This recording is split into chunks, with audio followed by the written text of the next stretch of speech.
wanted to give an idea about this situation when it really comes down to it, because I think that when it really comes down to what happened to us, I think that we don't really understand how our system is destroyed, and then it's allowing even to this point for people like P Diddy, and now there's like a witch hunt going on where now you have other people that are being brought into it, billionaires, like just like Mighty Hebrew said, that are and now because they took out the towns. Now, okay, people rose up from out of that. Now they're gonna take that down, and all this stuff is really a form of just trying to control the narrative. Let's go. Because the integration itself is countermanding any possibility of you ever acquiring power and wealth. You cannot empower yourself at the same time you integrate. Integration, Paul, means disintegration. It means reducing yourself to a micro speck. Because in a society where the majority will win and rule and the minority will lose and suffer, why would anybody want to integrate? Integration is making black folk a guest. Integration means I will make you a guest. I will make you a guest in something that's owned and controlled by other people. I'll make you a guest in white suburbs, in white schools, in white businesses, in white organizations, in a white government. See, black folk can never acquire wealth and power as long as they're integrating. And what's going to happen, though, with this whole concept of integration, it's going to hold blacks in abeyance until these other groups, competing groups, come in and wipe them out and push them into a subclass structure. Now, you mentioned the busings, for instance. See, that's one of the dumbest things I've ever seen happen. See, my family, as an example, was a part of the family that owned the only black bus line that you've ever had in America. The only black chartered bus line you've ever had in America. And that was in Winston-Salem, North Carolina. That was a safe bus company. We didn't have just one bus, 3 buses, 5 buses, or 10 buses. We had over 500 buses. And our buses didn't just service the black neighborhoods. They serviced the black neighborhoods and the white neighborhoods, period. We put the white bus company out of business there. I mean, that was a Duke Power Company. Duke Power Company, named just like Duke University and Duke Electric Company. We put them out of business because we ran a very competitive bus line. Now, our bus line was vertically integrated for black folk, which gave us a power base, a wealth base, an employment base. We hired our own people. We bought our own buses, repaired our own buses, operated our own buses, had our own drivers, our own mechanics, and we serviced both neighborhoods. But what put us out of business was not our inability for us to compete. It was the fact that blacks decided to integrate down in Montgomery. And when Martin Luther King and Rosa Parks integrated the buses there, rather than going in and buying the bus line from the whites and taking it over and operating it under black control, they decided that it was much better in the context of integration, which was social. Let's just socialize with whites. If whites are sitting on the front of the bus and we sit on the back, let's move up front with them and let's integrate with them. Let's intermix and make it a social issue. And so black folk then moved from the back of the bus to the front of the bus. Like, who really cares? There is a growing number. But let me finish the point now. Here's what happened now. When that movement moved up to North Carolina and came to North Carolina, the blacks in North Carolina said, we also want to sit on the front of the bus. And in North Carolina, we said, but we don't have any white buses you can sit on the front of the white bus. They said, well, why don't you all get some white buses so we can sit on the front of them? So our bus company went out of business. So then they brought in white buses. Now whites run the bus line. And the same thing happened to our black cab companies and our black movie theaters and our black restaurants. Everything black went out of existence because black folk see integration as being a social issue and somehow they feel if they get closer to the white society, they're elevating their status, and they're not. They're disintegrating. And I'm a sociologist. I don't know. I was about to say, we got Monica. Sheesh. Monica. Yep. I want to share this, and I'm pretty sure Mighty Hebrew with them know. A number of years ago, we had 2 companies, Gray Line and Trailway, right? Trailway went out of business. Who bought Trailway? Greyhound. And what did Greyhound do with the buses? Sold them to the Mexicans. They started their own bus line, running from Texas to Mexico, down to Laredo, down to Mexico. We sat around and won't know what to do. And they started their own bus company. Right there on Cliff, they had 3 bus terminals carrying Mexicans down to Mexico. And we sat around and won't know what we're gonna do next. We should have jumped on it. A buddy of mine, his name was he started his own little charter company. He got in there with 1 bus. They had bought all the buses up, got them for like pennies on a dollar, and started their own bus, and they still got their own bus line.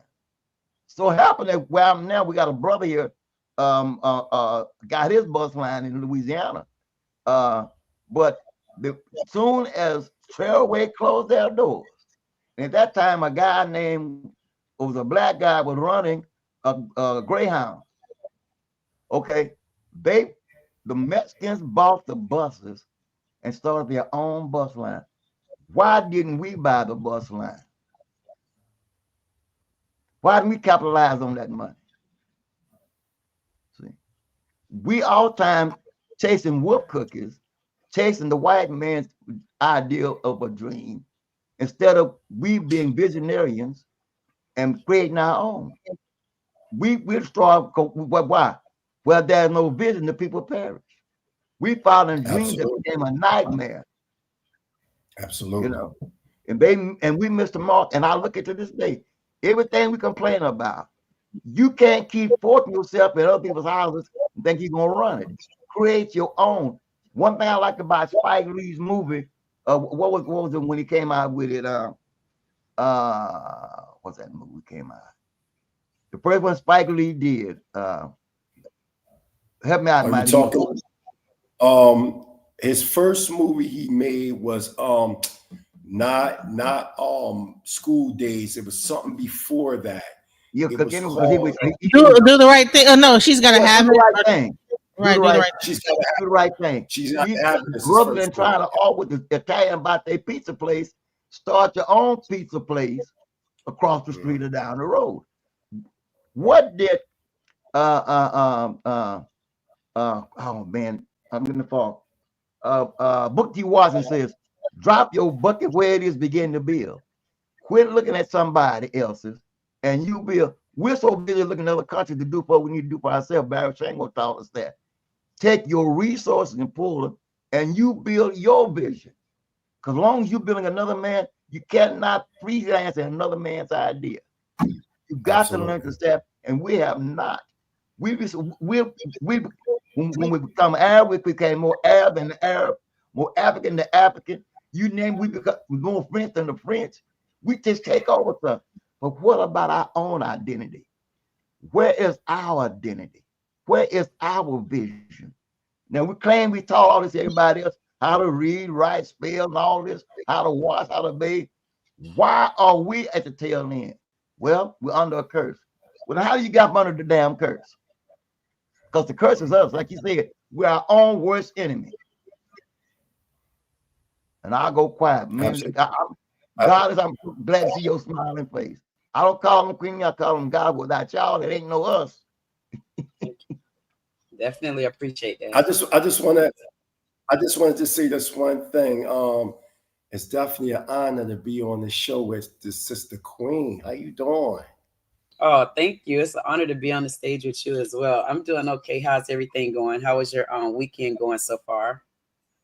Absolutely great. It's good to hear. This is my first date. I tried many ways of getting in contact with you, sister, trying to make you laugh. Oh, you did? Okay. Well, you know what? You got in contact with me. It's definitely nice. Look at your IG. Look at your messenger and your IG. Oh, okay. I'll start looking at that. I normally don't be on there, but I hear people tell me all the time. Hey, enough of that flirting, y'all. We talking about America. Look what y'all doing. Give a shout out to my the love connection. Just Okay. want to say this one thing. Y'all get time, type up Baba Olivia. Y'all know one of my wives, Sarah Jacob. She's a actress over here in Tanzania, East Africa, and they have a mini series called Baba Olivia. It's a viral TV show. Go check that out. She just completed it, so it's like over 20 episodes. I know you tired, baby girl. I'll be with you shortly. But yeah, she just finished completing that. Also, she's a model. So soon she will be on Alchemizing Energy. You know, and she told me to tell you, DJ Genesis, she's coming on to do an exclusive interview. So yeah. And it's like you said, what we talked about, that's what she was feeling. But now she like, all right, I'm going to do it now. Okay, good. Because I want to hear about that. So yeah, but yeah, y'all, you up there? What you trying to get another wife? You want a queen 6'2", Wait, how tall are you? How tall are you, Mighty Hebrew? Well, man, I'm 5'10" and built solid. Well, no, she's 6'2", man. You know what I'm saying? Can you Hey, that's a little pretty hey, climb. man. Hey, look, the taller man. Oh I my, like, oh my I goodness. like, All talk, like, all tallness, like, all tallness, and I come with heels like, wear. I like, So I And don't this come. look, turned into the Love Connection show. We about to do I'm gonna do a Love Connection show. look, I like, listen, Bob, I like chopping down trees. Yeah, I don't know about chopping down the tree. you I gotta don't know climb about the trees. I don't know about chopping down trees. I don't know about chopping down trees that's already rooted in the ground. And when you root it, Look out, like, look out, Goddess, it look ain't out, that Goddess, easy to look chop out, like look that. out, Nice, It's gonna take some. nice It's gonna look take out, some look special out, tools. look out. When you hit 50 nice years old, and you comeback. can do these type of things. That means you can Woo-wee. see a different light of light. So you Yeah. know what? I don't Okay, know so, about chopping trees down. Maybe me and you could tear them down together, but just to chop them, I ain't ready for that oh, one. okay. What was that? Hey, you dealing with a Donna Rochun. Donna Rochun, don't play that. Okay, let's go. So listen, Yeah, y'all. yeah. All So right. let's hear what the Queen got to say. So, how you feel about the situation with, the whole situation with Puffy and the RICO conspiracy got dropped, all the major charges got dropped, and we already know he got found guilty of certain, like the Mann Act. What is your take on the whole situation with the Puff situation? Well, my take on that is, and first I want to tell everybody in the chat, hello, hello, hello, and welcome, and tell everybody on stage, welcome, and thank you for having me. I didn't know you guys were on, but I'm glad I came and looked on home and seen that you were live. So I definitely appreciate being welcomed once I sat. I heard a couple of things before I was on stage. I heard you saying mostly about it seems as though Black men are being targeted. They're being targeted because of money. They're being targeted for this. I remember hearing Bill Cosby. I know P. Diddy, and the list can actually go on. And I definitely would agree with that. But the only thing that I probably would disagree with is the word target, because I feel like you're targeted when you're innocent. But when you've done something, I wouldn't consider that as a target. I would consider that as an open door for people to start healing, and then you start healing as the person that's accused. So whatever went on with Diddy, it wouldn't have started with money, and it wouldn't have ended with money if someone didn't put themselves in a position to be looked at like that. And I know that we say, oh, it's a lot of lies, it's a lot of lies. But one thing that I believe in a lot of lies, because when I search through lies, I often find the truth. And when I hear a lot of the truth, I often find lies. That's when you know you're blessed from the inside and you're able to see it from more than one way. So when I take away from this, I don't take away his money. I really don't even take away his color. I take away the behavior, and that's the behavior of people, not money. After the behavior of people, then money come into play. But what if you were that person that was walking in the right light? What if you were that person that was doing unto others as you have them to do unto you? What if you were that? If you were that type of person, then you wouldn't have to be targeted. You would be targeting. Like me, I'm targeting. They're going to start targeting me, but I'm targeting right now. And what I'm targeting is we need to tell the whole truth. Don't gaslight it. Don't sugarcoat it. Put it on the table. Let people be able to make the responsible decisions that they want to make, not by being coerced by money, not by being coerced by behavior, but honestly, can be coerced by the truth. That's how I feel about it. I don't see the money, I see the behavior. And with behavior comes a person in front of it. So that's on the Diddy part of it. The next thing that I wanted to hit on, and maybe y'all could do like I did, write y'all notes down, because I like when they start coming, because I don't go along with everybody. I go along with what I see as true. Then if you could back your truth up, then you need to stick firm with it and don't be chopped down like Prince said. That's the part of me that you can't chop me down on. You can't chop me down on the truth, because I wear them in my heart. I don't wear them in the building. I don't wear them on the grounds. I don't wear them in the book of Bibles. I wear them in my heart. And when you wear them in your heart, he gonna lead you to the building, because that burns. So where you gonna go to the next one? He gonna lead you to the book, because what people don't understand, there's two sides to the book. You got the old and new, and then how many books are in the book, and then you got to understand what each book means. So when you led like that, you'll know when to be chopped down and when to stand firm. But I also wanted to kind of touch on the money thing. I know there's a lot of people that actually go against Trump. I'm one of those people that go against Trump. What I've learned was it's not Trump that I go against, it's Trump's behavior. And I tell everybody it's the fact that he do not play well with others in the sandbox. You got to be able to play well with others in the sandbox in order to get an understanding of everything. But here's the thing about that. You might not get along well with somebody in the sandbox, but you may also notice something about that person that might ring to be true. All of the proposals and all of the whatever he's signing off on, you don't have to agree with everything he do.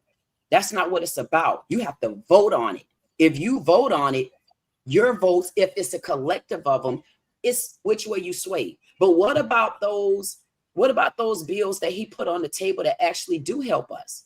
Like the bill of immigration, like the bill of child rebirth in our country. What about those particular bills that so many people are clouded because they worried about P. Diddy money, because they worried about this one money, they worry about so many things, but they're not understanding that Trump might be the worst and he might be the best. And that's playing devil's advocate. And I feel I can run the same road. If I see that I got to make a decision in order for things to start shifting back where they need to be shifted, why won't I make executive decisions? If you understand and take Trump out of the picture and look at the fact that if we can start shifting things back over, what goes up will have to come back down. Right now, there's nothing down on the ground if everybody pays attention, and I keep saying it. Boots are on the ground, but there's really no movement. There's only movement for the rich, and honestly, the movement for the immigrants, for me, and the movements for not just immigrants, even the ones that are on Social Security out there. Y'all know who y'all are, especially in the damn Black community. If you on Social Security and you know you working them undercover jobs, guess what? You are part of our economy as well, not just immigrants. The difference is the immigrants can get caught quicker than our own people. But if we start shifting people, places, and things back where they need to be, you don't think you will see a breakup in even the Black community? You will start being able to see the fruits of your labor. That's if y'all take the name Trump off the table and look at what he's writing. He's writing for you to be able to start building in the air right now. See all those corporations? The corporations are up, but look how many of them are falling now. So if corporations are falling, who do you think is coming next? The mom and pops. If you start positioning yourself right, in order to position yourself right, it has to be those roots. And then from those roots, it has to be a foundation. And then from those foundations is when you start building what you're looking for. Building. You don't, it's saying go to other countries for this, go to other things for that. But you got it in your country because all the other countries have to come to us for a lot of stuff. And I just wanted to say that everything's still going to lead back to money, even if it is about P. Diddy. But imagine if you start growing and having your own money. You wouldn't give a damn about P. Diddy money because honestly, I don't. I really don't. I'm looking to build my own wealth, and everybody gets on social media and they say building wealth, or you could do this or you could do that. But I would like to offer anyone, because I'll sit with you on any day. If you're trying to get us over to other countries because you see the wealth can be so prosperous, if you're trying to get us to over other countries because you feel we can grow and build, why don't you start leading by example, giving people something to look for, like what I do. I do a small channel talent search every Friday. Who comes to support? Not the communities I support. Okay. You know what that does? If I'm trying to get small channels to show them if you're already here, you could be seen. Why isn't my Black community supporting me? Don't I come and support DJ? I come and support. They don't support. I come and I support other channels as well. Why? Because I know I'm a speaker and I know what I could do and I know what the power in me is. I know what it is. And I understand me to the fullest. And I understand if we really came together as communities, we can have so much more. But look how we're even separated on social media. So if we're so separated on social media, why would I put my boots back on the ground looking for my community to help my business raise? I'd rather stay in the air with Trump, let him clean out all the dirt, the dust, and start getting from cracks and crevices to start building myself up. Because you look at people with their channels, you think they doing the things that they really should be doing to help each other, but they talk it, but I don't see the movement in it. I don't get it. And it's that I think things like that even scare small channels away because they see these big 200,000 subscribers, but they don't know. That's not the one you want to lead by because that's the subs you see. They're not showing you any kind of substance, and a lot of them not even making money. So why not build on your own? So I wanted to show this real quick because I think it's a substantial thing that kind of is aligned with what you're saying. This is one of the things that people were feeling like there's a collapse happening in this entire situation. Let me It should be a collapse. In order to rebuild and revent it, in order for you to rebuild, you got to tear down. And when you tear down, you're going to take a loss for a minute or two. But I would take a loss for a minute or two versus taking a loss for the damn years that I've been losing. And I'm in the 50s. I just turned 50. And I know for a fact, if there's anybody out there that's 50 years old, y'all need to get on YouTube. Stop lying. Stop lying. Stop lying. I feel like you need to get on YouTube. You can start making money. You can get yourself together. You don't have to work as hard. Queen, you need to stop. You need to stop lying. You know you ain't no 50. No, what you mean? What you mean? You 30? I thought you were saying we don't work hard. I was like, I got to hear everything he's saying. Put me up here, DJ. No, I just turned 50 January the 18th. I'll be 49. I'll be 49 on this. I was born the 17th, the 7th month, 17th day, 76. I got 3 7. Can I tell you something about your 7? And you're not going to add me to your group unless I sit on number 1. Listen to me. I stopped using heavy profanity. I separated from my husband on July 1st, 2022. I stopped using the B word, S word, MF word, the heavy artillery, because I used to get down with the damn it, get down, and you better know it. On July 17th, I stopped just like that. So we do have a date in common that I'm sure your wives don't have, and that's the 17th is my day. Hey, listen, somebody's asking if you do you have the link? So I think they want to join, but I wanted to show this real quick about the airports. Could you click? You know how to share the link on your thing? I think someone wants to say something. I'm gonna play this. Go ahead and do that. Which link? Picture this. You're walking into one of America's busiest. I think that you somebody is saying Addie. Just drop your link there. No, it won't allow me to drop the link into your chat. It only allows me to drop it into mine. So you have to copy and paste the link. Okay. Oh, okay. Oh, I see what you mean. Yeah. So let's check this out, you guys. Busiest airports, but it's quiet, like eerily quiet. No long TSA lines, no crowds rushing to the gates, just empty chairs, empty corridors, and that weird echo you only hear in movies right before something big happens. And no, this isn't some old clip from 2020. This is right now, in 2025. And what's happening? Tourism is crashing, like actually crashing. Flights canceled. Hotel rooms are sitting vacant. Cities that used to be packed with tourists, ghost towns. At first, you're thinking, okay, maybe it's just a slow day. But nah, the numbers are insane. We're talking billions of dollars in losses, millions of visitors just not coming. And it's not just one reason either. There's politics, global tension, safety fears. It's like a perfect storm that nobody saw coming this bad. And the craziest part? Almost nobody's talking about it. But today, we are. Because what's really happening behind these empty terminals might actually change how America does tourism for years. And if you stick around, I'm breaking it all down. Who's not coming, why it's happening, who's getting hurt, and what happens next. So hit that like button, smash subscribe if you're new, and let's dive straight into this mess. All right, let's step back for a second and really take this in.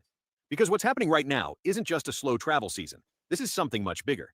Airports across America, usually buzzing with travelers this time of year, are eerily empty.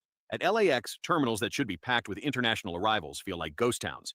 At JFK, you can practically hear your own footsteps echo through the hallways. And Vegas, you could roll your suitcase straight through without weaving around crowds. It's honestly surreal. But here's where it gets serious. The latest numbers show that international arrivals are down by over 14% compared to last year. And that number might not sound huge at first, but in the world of tourism, that's catastrophic. Behind that number are billions of dollars vanishing from the economy. We're talking about as much as $20 to $21 billion in lost revenue this year alone. That's not just a few canceled vacations. That's entire industries getting hammered. Hotels are reporting vacant rooms. Restaurants are seeing empty tables. Theme parks are running lighter than usual. And local businesses that rely on tourists they're hurting. Every 1% dip in tourism costs about $1.8 billion. Multiply that by 14, and you start to see just how deep this crisis runs. And the scary part? This isn't a one-off bad month. This could be the worst summer for American tourism since the pandemic lockdowns. All right, so we know tourism's in trouble, but let's get into the actual numbers, because this is where it gets even crazier. It's not just a small drop here and there. we're seeing serious declines across the board. Let's start with Canada, usually Good one of job. America's biggest sources of international tourists. This year, flights from Canada to the US have dropped by a staggering 71% to 76% on some routes. 76%. That's not a slowdown, that's a free fall. Europe isn't looking much better. Flights from Western Europe, places like Germany, the UK, France, are down between 17% and 28%, depending on the route. Even travelers from South America are pulling back, with some markets seeing about a 10% drop in traffic. And here's the kicker. It's not just international visitors staying away. American travelers themselves are cutting back too. TSA checkpoint numbers, which have been growing steadily since the pandemic, just saw their first real decline in years. Fewer people are flying domestically this summer, plain and simple. Why? Well, part of it's the economy. People are feeling the pinch.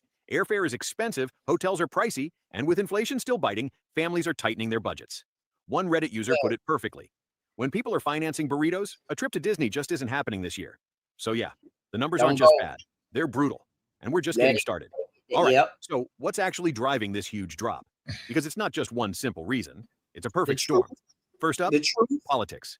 Let's be real. International relations have been tense lately. The US has gotten into trade disputes with multiple countries. There's been a lot of tough rhetoric flying around. And honestly, that stuff matters more than you'd think when it comes to tourism. For example, Canada, one of our biggest neighbors, issued travel warnings earlier this year, warning citizens about safety risks when visiting the US. Same with the UK and even China. And when governments start telling their citizens to think twice before visiting, guess what? Yeah, we got to pause. They go too far. They go so much in my head because you know me. I told y'all I did a video on Kevin Samuels. He did a 60-second short and I turned it into 59 minutes. So I hate when we do it like, well, I don't hate when we do it like this, but I got to deal with it. But I mean, this man says so much stuff and I agree with every bit of what he's saying. I would rather us start shifting this economy back the way it need to be than for nobody to understand what it's going to take if we don't shake the lands right now for our kids to really, really, really, really, really, really see that they don't have to work as hard as we did. Everybody's so scared, but it's going to always go back to the truth, whether you like it or not. If I ask anybody on this stage one question, and you only get one answer, that's a yes or a no. Do you agree with illegal immigrants? Yes or no, Prince?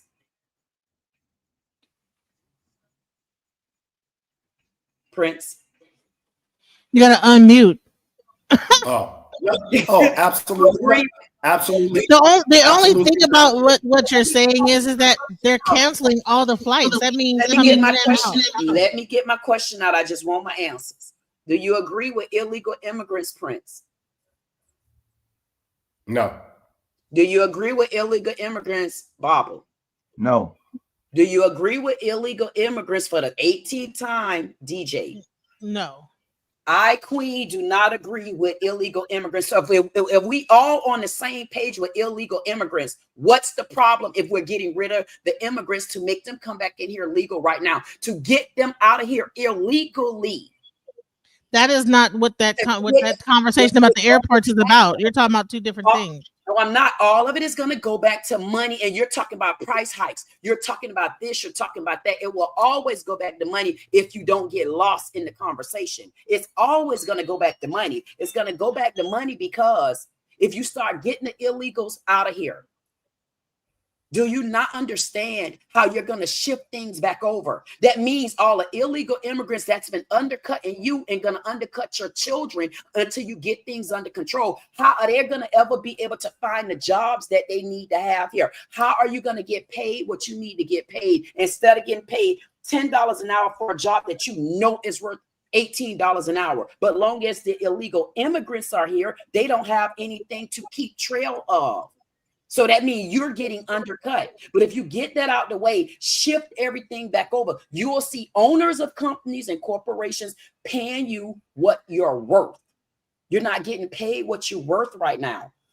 And I don't understand what's the issue if we're getting rid of illegal. Okay, so let me just speak my issue of what I'm seeing. Okay, what I'm seeing is that a collapse. Okay, I'm seeing a collapse in the airline industry. Hold on, let me speak. Okay. There's a collapse in the airline industry. That means there's going to be less flights canceling, airlines going down, people not being able to fly here and there, travel as need be from country to country, even within the country. If these airlines are then begin to to collapse these airports. I mean, do you see what I mean, am I wrong about this? I mean, that's what I'm seeing. I wanted to show that because I know that brother Mighty Hebrew is in another country, right? So imagine you try to get to the airport and all the flights are canceled to even come into America to see your family, or the flights going out are canceled because there's not enough people on the flight to even warrant it to be able to get back to Tanzania.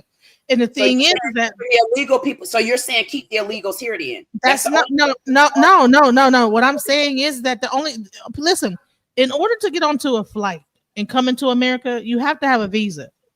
The illegals are coming. Hold on, excuse me. No. We were talking about. I brought up the flights because I was trying to shift the conversation into like how, because this is called the decline of America. This is what the thing is called. So we talked about illegals, but my main point is not really only about illegals, but also like how things are kind of beginning to disintegrate the actual structure that we have. If you have like a $14 billion industry tank, how is that going to affect travel throughout, and things like that? How is that going to affect us economically?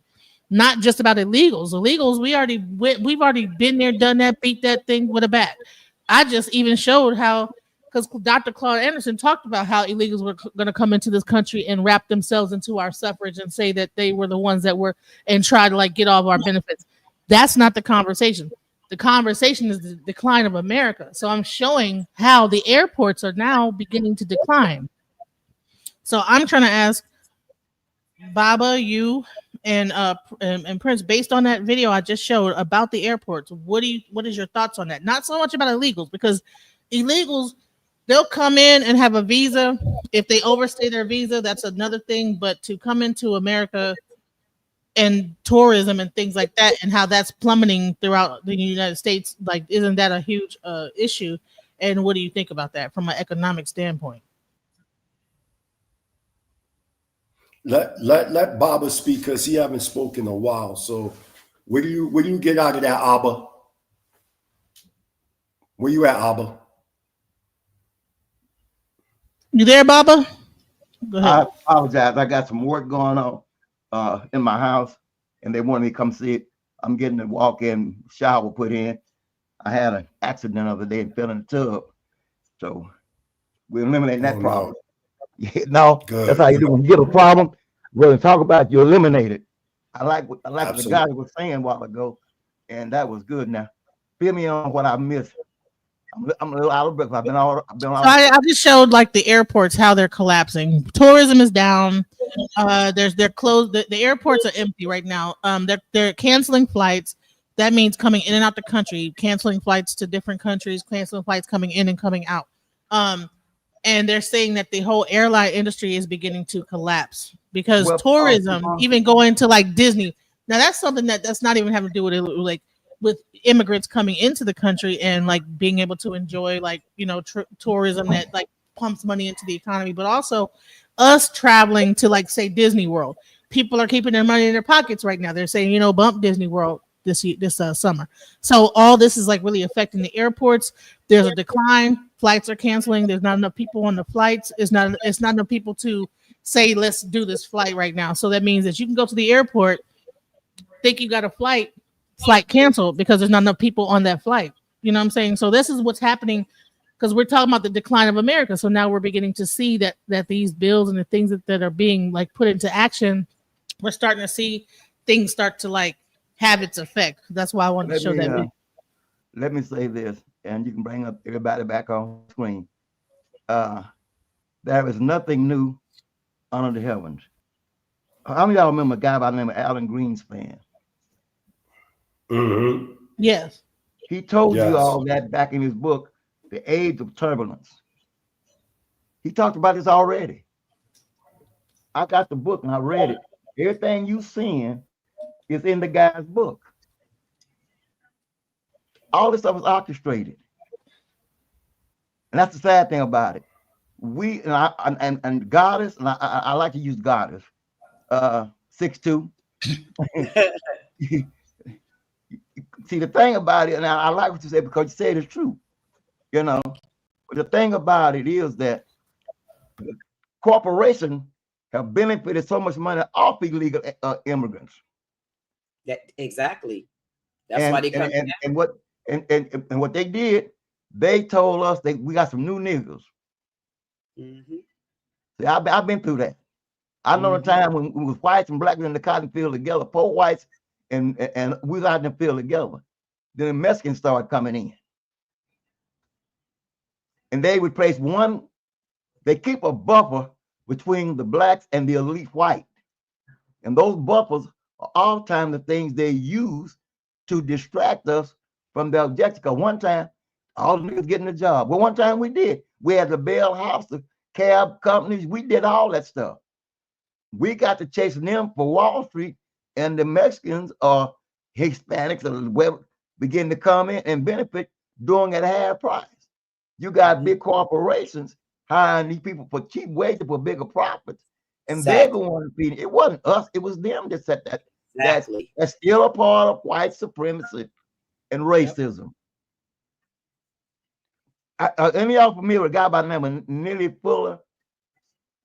You're not familiar? His name is Neely Fuller. He was a good friend of Francis Cress Welsing. Look at his story on white supremacy and racism. The man nailed it. Dick Gregory nailed it. These guys have nailed it. They taught us this. We're looking in the wrong place for love. We need to go back, and I've got to give the goddess her prop on that. Thank you. You got to understand what illegal is and what legal is. Thank you.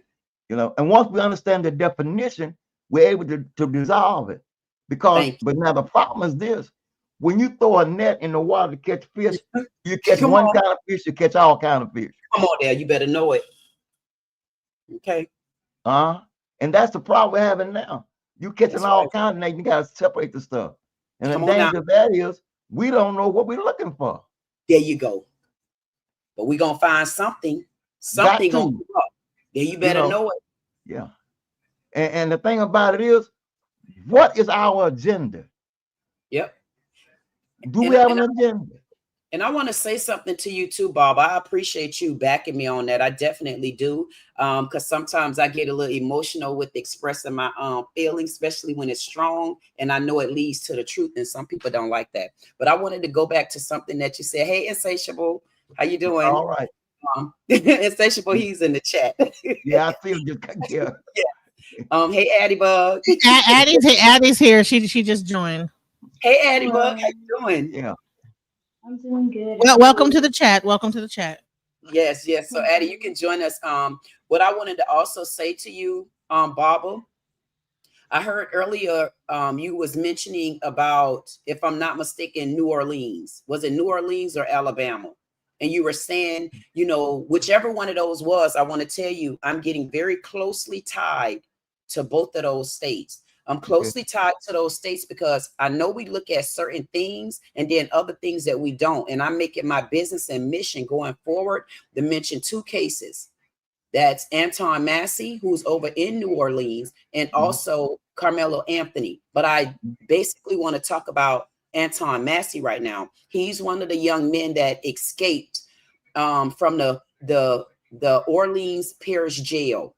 Right. He came on. I said, for a person who only had 30 months in prison, he put a whole, do you know what type of pressure that is? Not on a man's head. Do you know what kind of pressure that is on a person's head to escape? Go and do a viral video saying that something is wrong.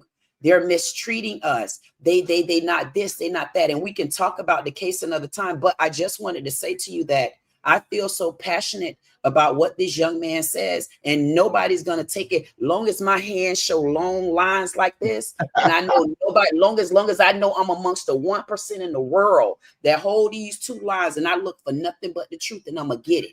It's something going on in New Orleans, and they're attached to Alabama, and it's something about this young man that I'm going to see him while he's in there. I'm going to see him when he's out. And I'm going to do just like Trump is doing. Trump is nibbling at the bottom.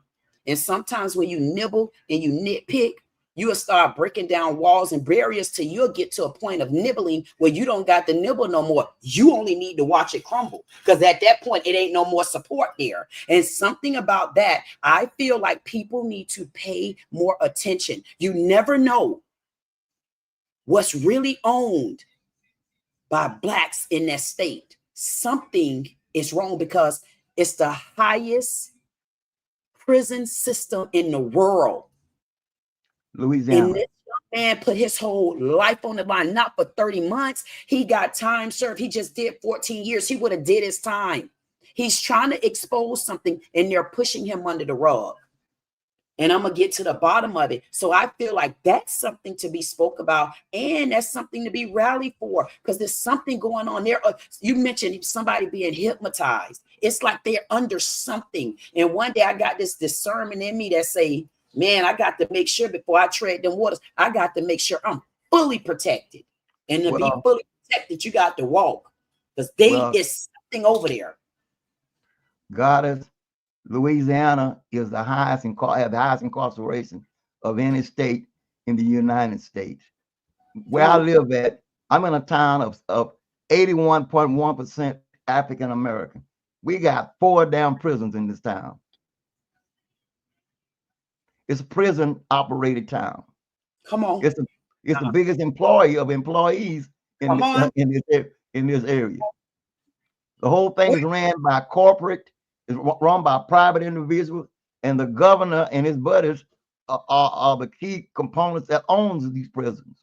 Wait, Baba, you're in New Orleans? No, I'm in Louisiana, which is same thing. Oh my goodness. Okay. Okay. Yeah, I'm in Tallulah. If you pull up Tallulah, we have 4 prisons here, and that and everybody gets shipped in from all over Louisiana to get them out of their areas.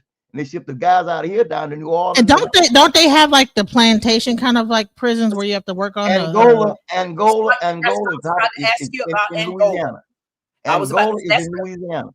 That's the largest prison, the Angola. That's where they just shipped Anton Massey to. Not only is it the largest prison, Angola.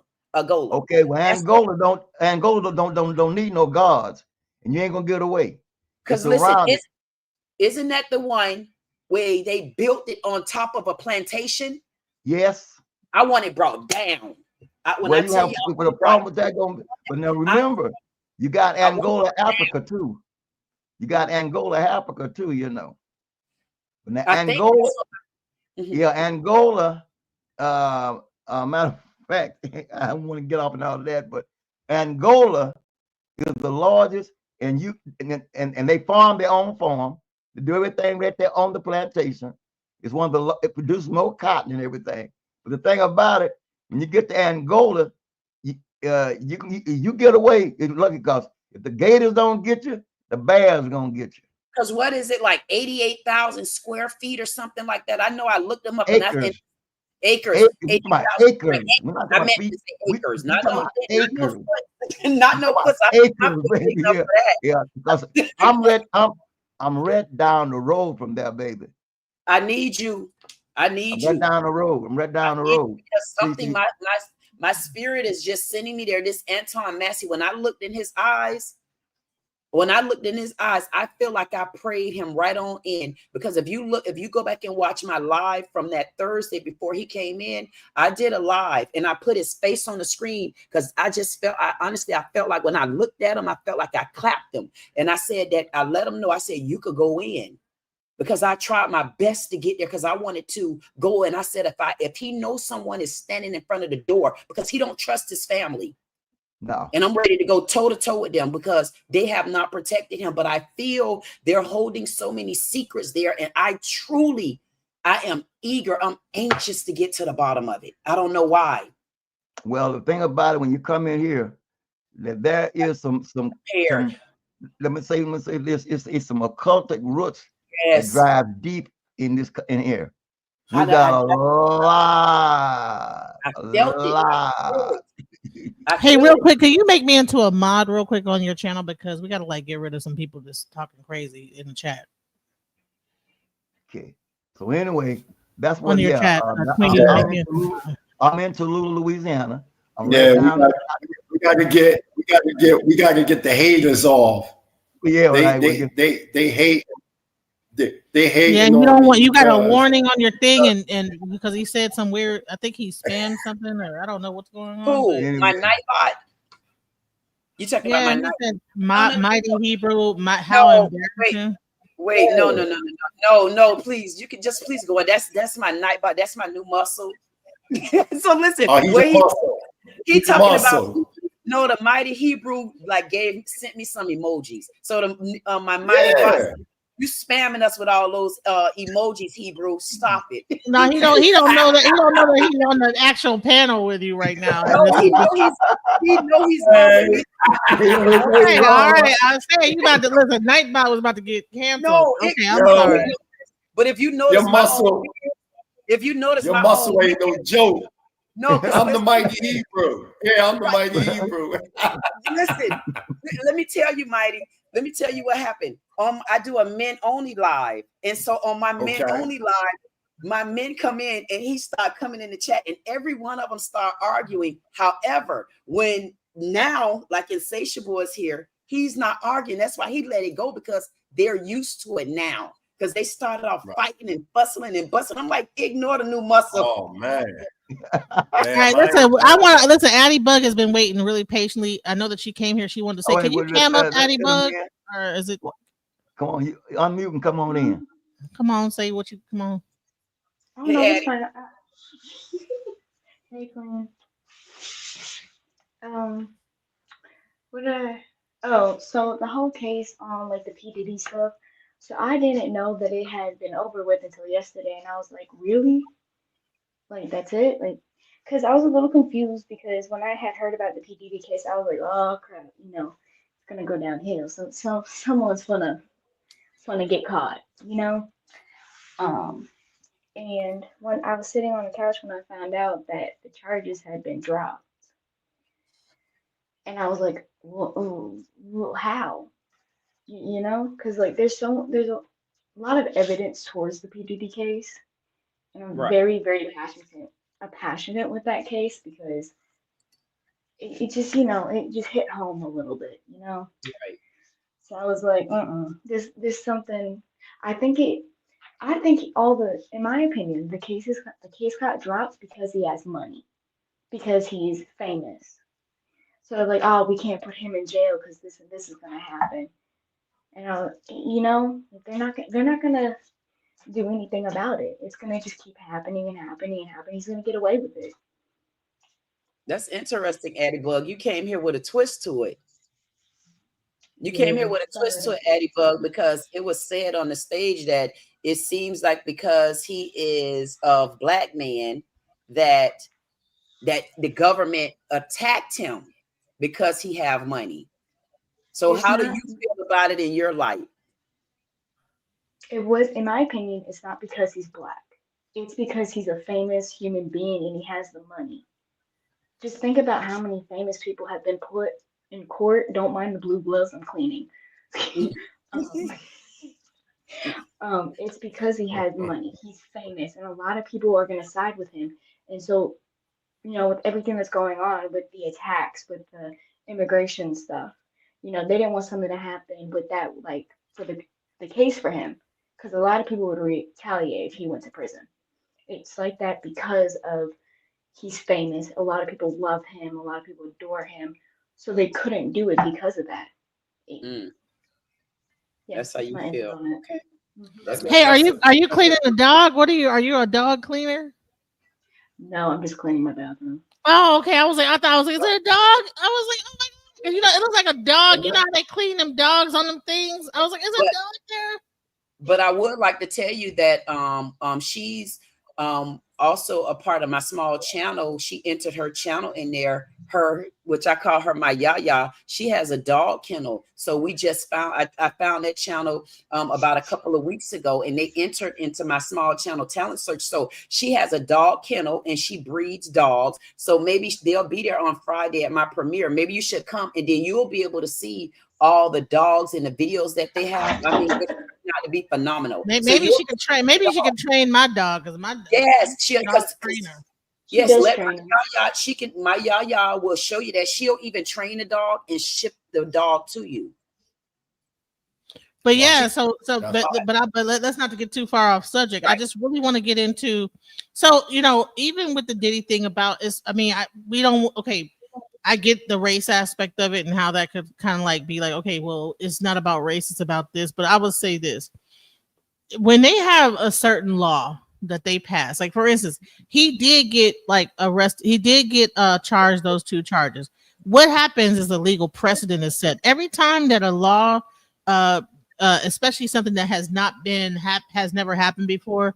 Every time that these type of cases go through, what happens is what they call a legal precedence, and that's a way to be able to pass laws without actually going through Congress or any congressional like situation. So there's 2 ways to pass laws. There's through Congress. There's more than that. You know what I'm saying? Through Congress, through the Senate, and then there's like the law. So what happens with situations like this is that it'll get on the law books that, hey, this situation, it accounts for the ability to then put other people in prison based on the fact that this went through. So if he would have been able to get caught for the RICO on that, then anybody would be able to then do the same course of action, sue the person for money. Then the federal government can come in, find a way to connect the whole thing into a RICO. Like, so if you have a whole bunch of money, and that's Hollywood, whatever, Tyler Perry, whoever, then you have the ability to then say, okay, well, you're doing this with business money, you're doing that, you're doing this, and this is their personal. This was really P. Diddy's personal weird thing that he was doing.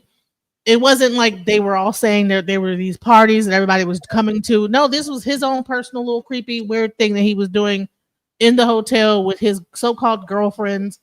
And then it came out like this. But I can actually, I was going to either show a little bit of the snippet where we talked to one of the sex workers that he was involved in the whole thing. Now, I think it was right that he got charged with the prostitution charge and transporting prostitutes. However, there's an aspect of this where Cassie had immunity, so she's able to talk about all this stuff, but then got immunity for every part that she played into the situation. And then he got the full like crux of that he was wrong, but Cassie was asking for escorts, asking for the freak offs, getting high right along with him, asking to get pee put in her mouth, asking for all this, but then she gets the immunity part.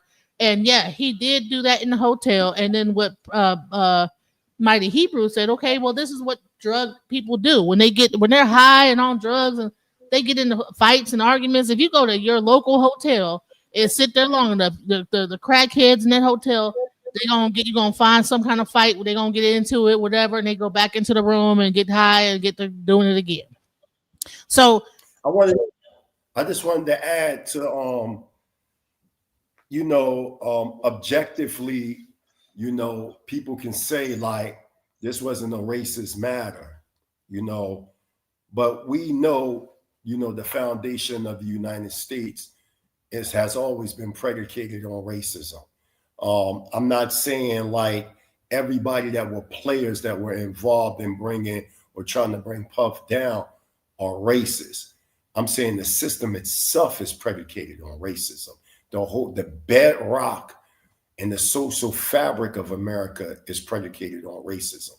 And we know that racism isn't like just a statement, but it's predicated on institutions of higher learning. So when we start talking about the Mann Act, we know what the Mann Act was created for. This was to stop Black men for dealing with white women and crossing state lines. And we all know that this was predicated on the late Jack Johnson. And when we look at Puff and his whole situation, we gotta stop, playing these games. And I'm not saying the guests that's on the show, I'm generalizing. We have to stop with giving participants the label of victim. Okay, we got to stop that because she's a woman. You know what I'm saying? No, the reality is Cassie was a part of that situation. Jane Doe or 50 Cent's baby mother was a part of that. and the other participants were a part of it as well. What they did was they publicly humiliated him with a lot of false accusations, so the public opinion would be, they would have this disdain for him. For instance, they gave y'all this impression that he was molesting all these children. I'm saying, where are these children at? You said that he molested a 9-year-old boy. Where is that 9-year-old boy at? Where is the spiked baby oil that y'all said that, you know, y'all got this 1,000 bottles of baby oil? It's supposed to have been spiked with some type of drug that had knocked them out. You understand what I'm saying? Where is that at? Where's the dungeons at that you claim was in P. Diddy house? And these women that said, because they did some live, DJ Genesis know about this, some of these women did live presentations saying that they were locked in P. Diddy's dungeons. And I'm saying, where are these women at today? You know what I'm saying? This is what was used to demonize him. But then when we get into the quote unquote court of law and look at the case, none of this happened. Even when you look at the 100+ lawsuits that's supposed to have been put, you know, on this man. Why is it they use Cassie and you know, because she was the primary witness, so, or said witness that they gave immunity to? You know, when you give somebody immunity, that means that they were involved in something. You know, this is crazy. This is like, this is the difference from us and them. In our society and our culture, you can't take a person that's a part of the criminal act and make them a witness to get a criminal. No, they both was criminals in that retrospect, if we're going to say it like that. So getting back to what I'm saying, they gave Cassie immunity to turn coat, or she became a rat to turn coat on P. Diddy. That's what she is. She's a rat. My thing is this: any type of rule of engagement that you involved in, there's rules. Whether you're talking about street, you know, I'm from the streets of North Philly. Before I changed my life 34 years ago, I played that street, you know, mentality. So there's rules involved. And when you playing in that field, if you get caught, keep your mouth shut. Keep your mouth shut. I'm in the Hebrew Israelite culture now. So there's rules of engagement. If you violate certain rules, there are penalties. In any society that you're involved in, there are rules of engagement. So what I'm saying is this: from the information I read and from the research that I've seen, Cassie was not a victim. You cannot say, I was raped in August, but in October you asking the man to urinate on you. Like that's to stop playing these games and keep it real. This was a money grab. And you know what? Karma is a motherfucker, because what she about to show, DJ Genesis about to show, is the same thing that you did, Cassie, to P. Diddy. Now this man is doing to you. So it's like you've been involved. You said, and I'm talking about Cassie, you said in Texas how you would unalive people / body them, you know, if they would openly expose, you know, your dark secrets. So this is not victims. How is Jane Doe a victim when to this day Puff Daddy is paying $10,000 a month for her home? These weren't victims. These were participants that became falsified to the world as victims. So now everything is being put out in the open. What do we say now? So now in the United States, do we lock people up because of their behavior or because they broke the law? So go ahead, DJ Genesis, play what you want to play, and then my bad. I didn't mean to interrupt you. I was trying to see if there was another video. I just want to make it clear that yes, racism was involved, and it will always be involved when you're dealing with successful Black men and women, no matter if they're good people or bad people. The United States judicial system was never designed for the justice for Black people in the United States. Never. So there's always going to be a racist underhand because of the fact that it's built on racism.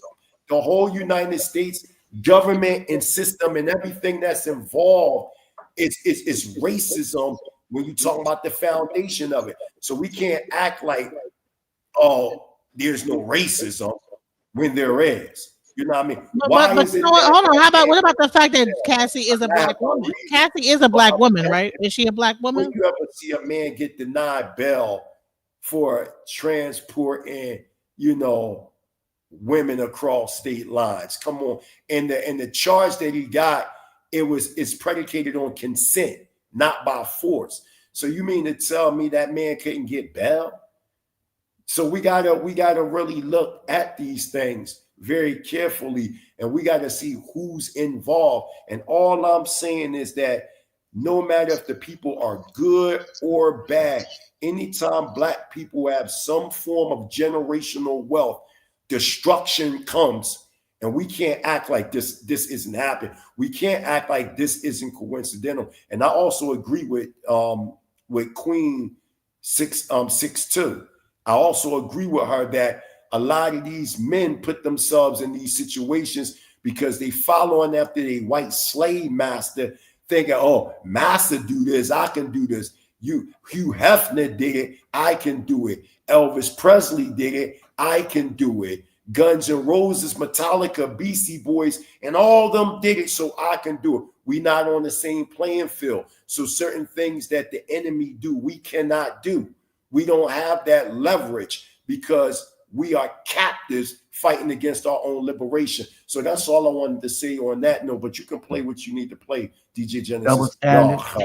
We live with in double standards.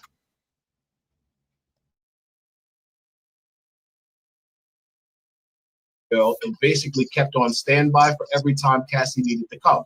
And I only got less than $5,000 one time, and that's the time Diddy drugged me. He gave me $1,500 to go home because I was completely drugged out of my face off something he gave me. But every other time I got $5,000. The time with Daniel Phillip and winning this orgy, I think I got like $11,000 in total from winning the orgy, then coming back and dusting it off again. I had an extensive history with Cassie. I see your face. You're like, oh my God, yeah. How many hours did you go? It was 4 days in Miami. Well, you have sex for 4 days. Do you stop to pee? Do you take breaks? What happens? Yeah. With the 4 days? It's kind of like, something, people don't realize something. Diddy is rich. He's as rich as a king. I don't know if you've ever seen the HBO TV series, Rome. They were smoking opium. They had a bunch of slaves in there that she was sleeping with that had larger members than Mark Anthony. This is what a freak off really was. I was made to be completely naked, baby oil, and basically kept on standby for every time Cassie needed to come. And I would be called to make her come. I didn't have to eat her vagina. I didn't have to kiss her, even though she kissed me, which is disgusting now that I know she was letting people urinate in her mouth. But this is the whole point of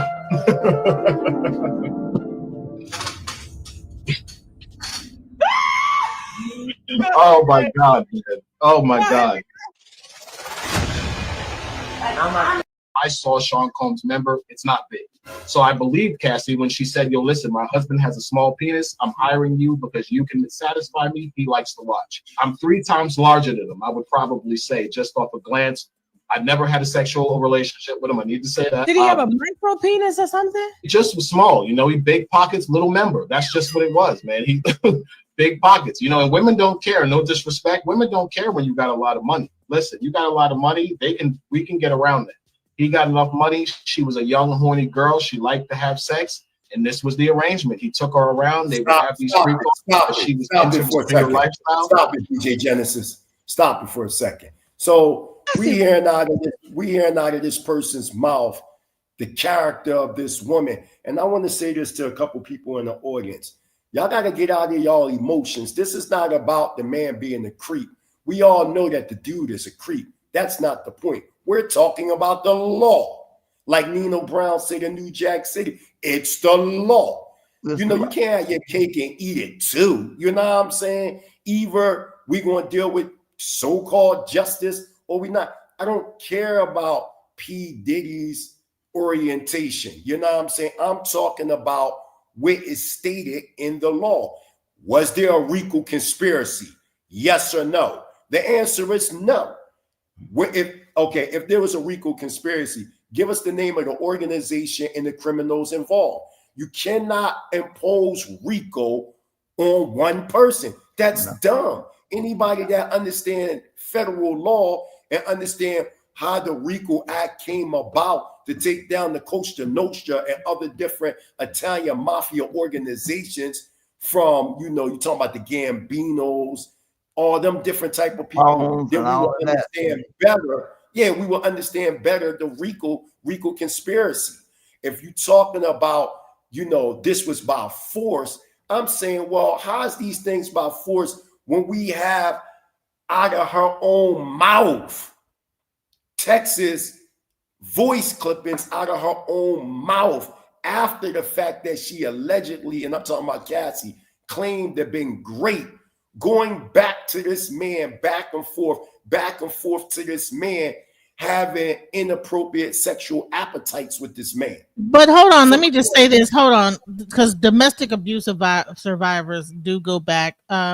Addie wanted to say something real quick. I know. Let me just finish my thought.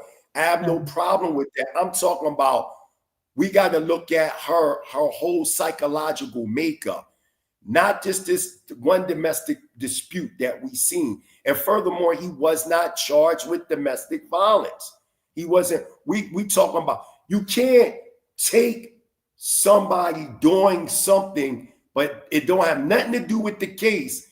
No, but you asked why would she come back after being raped? But if she was if that's the case, we have eyewitness testimonies of Cassie before she was even dealing with Puff, that she was already snorting cocaine and dealing with older men before she was even dealing with Puff. So when she was modeling and all that, so she already had these appetites and habits before she even met Puff. So we got it like, she don't get no pass. She don't get no pass. And I'm saying this, we didn't hear anything about this until this lawsuit came out. And then we don't even get the full truth. What they give us is an image of Puffy running this woman down in the hotel. But we don't get the backdrop of the story until after the trial or during the trial, that she tried to steal the man's cell phone, take $100,000. What was in that bag was $100,000 and some jewelry. And we don't know their story, that we don't know Puff be hitting on her, she be hitting on him. These were drug addicts, man. These were both. Now, Mel, you know, who's been following the whole case, said that was a rumor. The thing about the 100,000, that she did have his phone, but not, there was that her bag was her clothes in it and things like that. Addie, I wanted to because I know she wanted to say something. I don't want her to. I mean, I would have to see proof. I would have to see proof on that, because you got other people that see different. So I would have to see proof on that. And I'm saying we don't know what actually happened inside that hotel. We only see the after effect of something of him running. But again, he wasn't on trial for that. We got to stick with the charges. That's what we got to stick with, the charges. Anything else is irrelevant. And I want to give a shout out to the jury, because the jury, they did everything correct. They found the man not guilty on the things that they needed to find that man not guilty of. And when you talk about the Mann Act, the cross state lines for prostitution consensually, then that's showing that Cassie and they was involved in this stuff. I'm saying, why would this woman be texting this man like, oh baby, we need to do another free call? I mean, these was explicit text messages. This is not a thing where just a woman is just being brainwashed. This is a woman that was deeply involved in this occult-like behavior. So she don't get no pass. And now what the Most High Yahweh doing is exposing her hand by now witnesses coming out, testifying now against her now. So my thing is, for all the energy that y'all had on Puff, now y'all should have that same energy when all these lawsuits start dropping on Cassie. Y'all should have the same energy. Don't have the energy on Puff, but when it come to her now, y'all just silent. Y'all see the lawsuit against her. Y'all see what that man saying about that woman. Why y'all not coming at her? So there's something in our brain that have us not speak out against wicked women. You got wicked men involved in this. You got wicked women involved in this too. You know what I'm saying? So that's not play game. So she's not a victim. She's not a victim at all. All right. So go ahead, Addy Bug. I'm sorry. We're gonna go through Addy Bug, then Negro Ralph. I'm not apologizing for anything. I'm just saying like I gotta get everything in order. I'm organized. So all right. So go ahead, Addy. You're fine. So again, I do apologize because when I apologize in advance, sometimes my tone of voice changes, and I do apologize. I mean no disrespect to anything I say. Just want to clarify that. I do apologize. So, I don't necessarily agree, and I have a few reasons. I have read things about Cassie. Cassie, am I saying that right? Cassie, yeah. Cassie, yeah. About thank you about her past, and the things that I've read is that in her past she was a survivor of rape.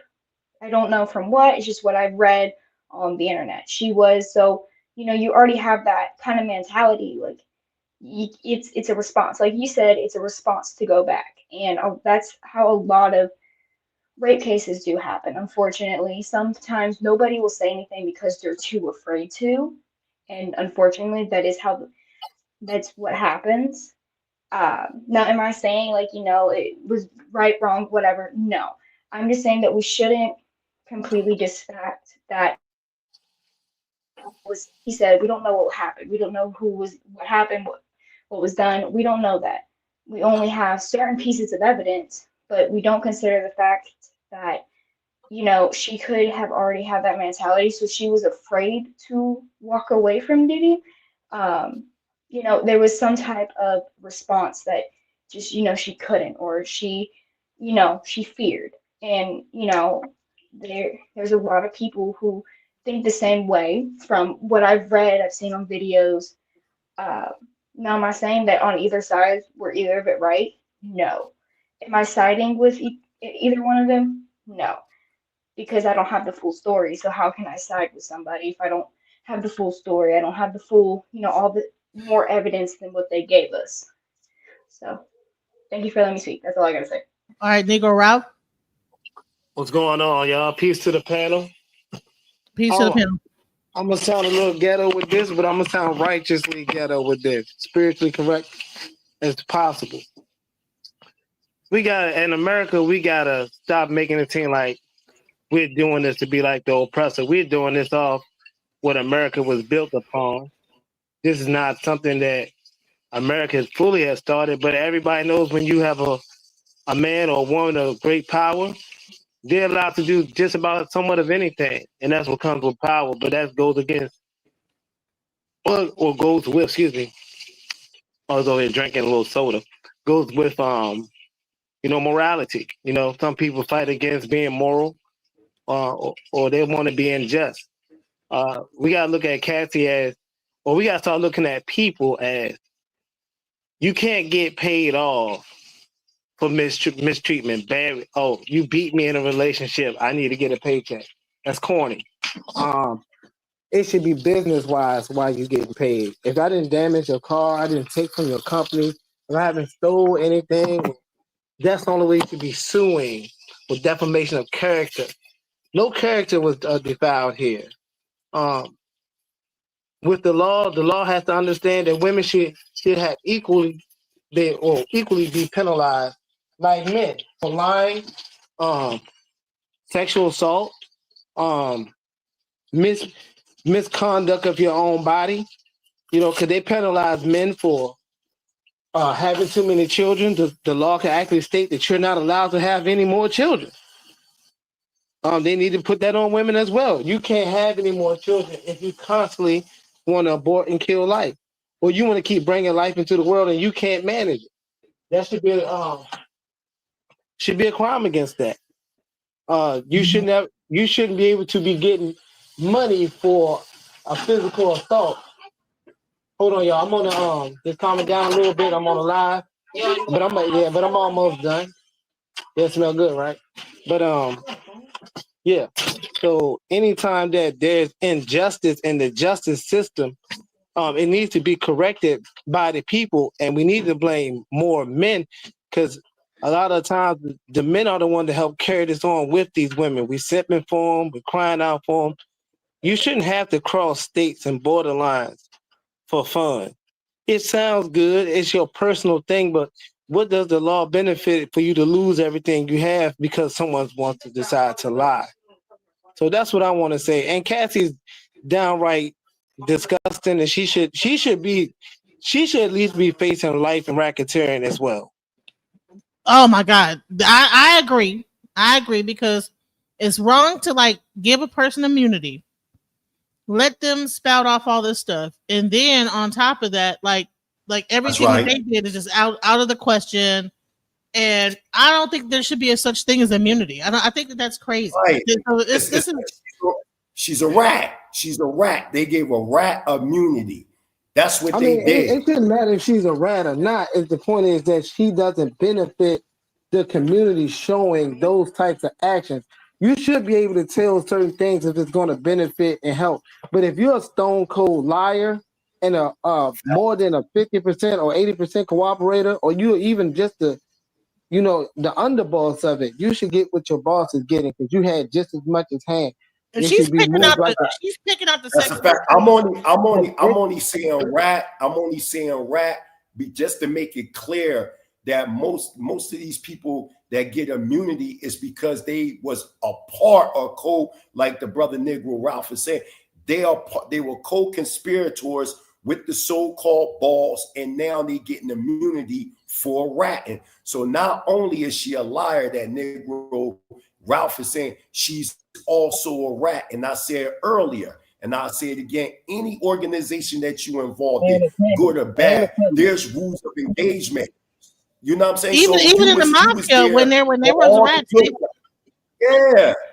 Listen, I'm in the mafia, it was not looked up upon to be a rat in the mafia. Like when you was in the mafia and they were taking down them people, those people were demonized in the community. They were not. Like come on, this generation. You had something to do with it too. You had something to do with it too. Right. So the rat. How in the heck do you get immunity? That's why I say the rat the case is not really that important. It's the fact that you are now a part of this. You should never, you know what I'm saying? And you have more cooperation almost than Diddy. Is more if you have more handouts, more everything has been done with you and it's consistently done with you, but you traumatized and have not reported. The only thing Diddy should be arrested for or not arrested for real, he should probably be on a probation.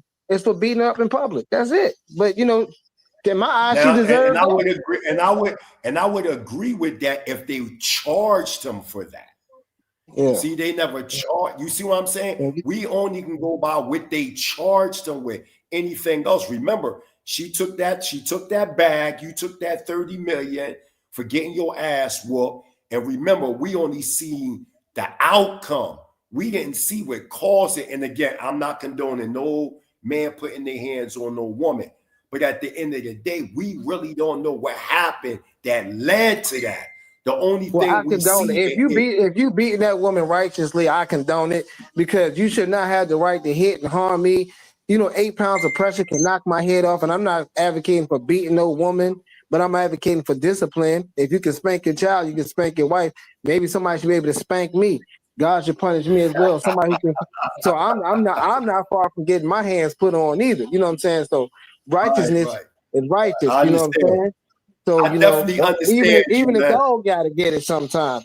So if you taking 500,000, I'm hitting you in your head. Like this is something I earned. You ain't stealing from me. Bro, Ralph, I'm trying to be politically correct, but the reality the reality has to set in somewhere. That's the truth.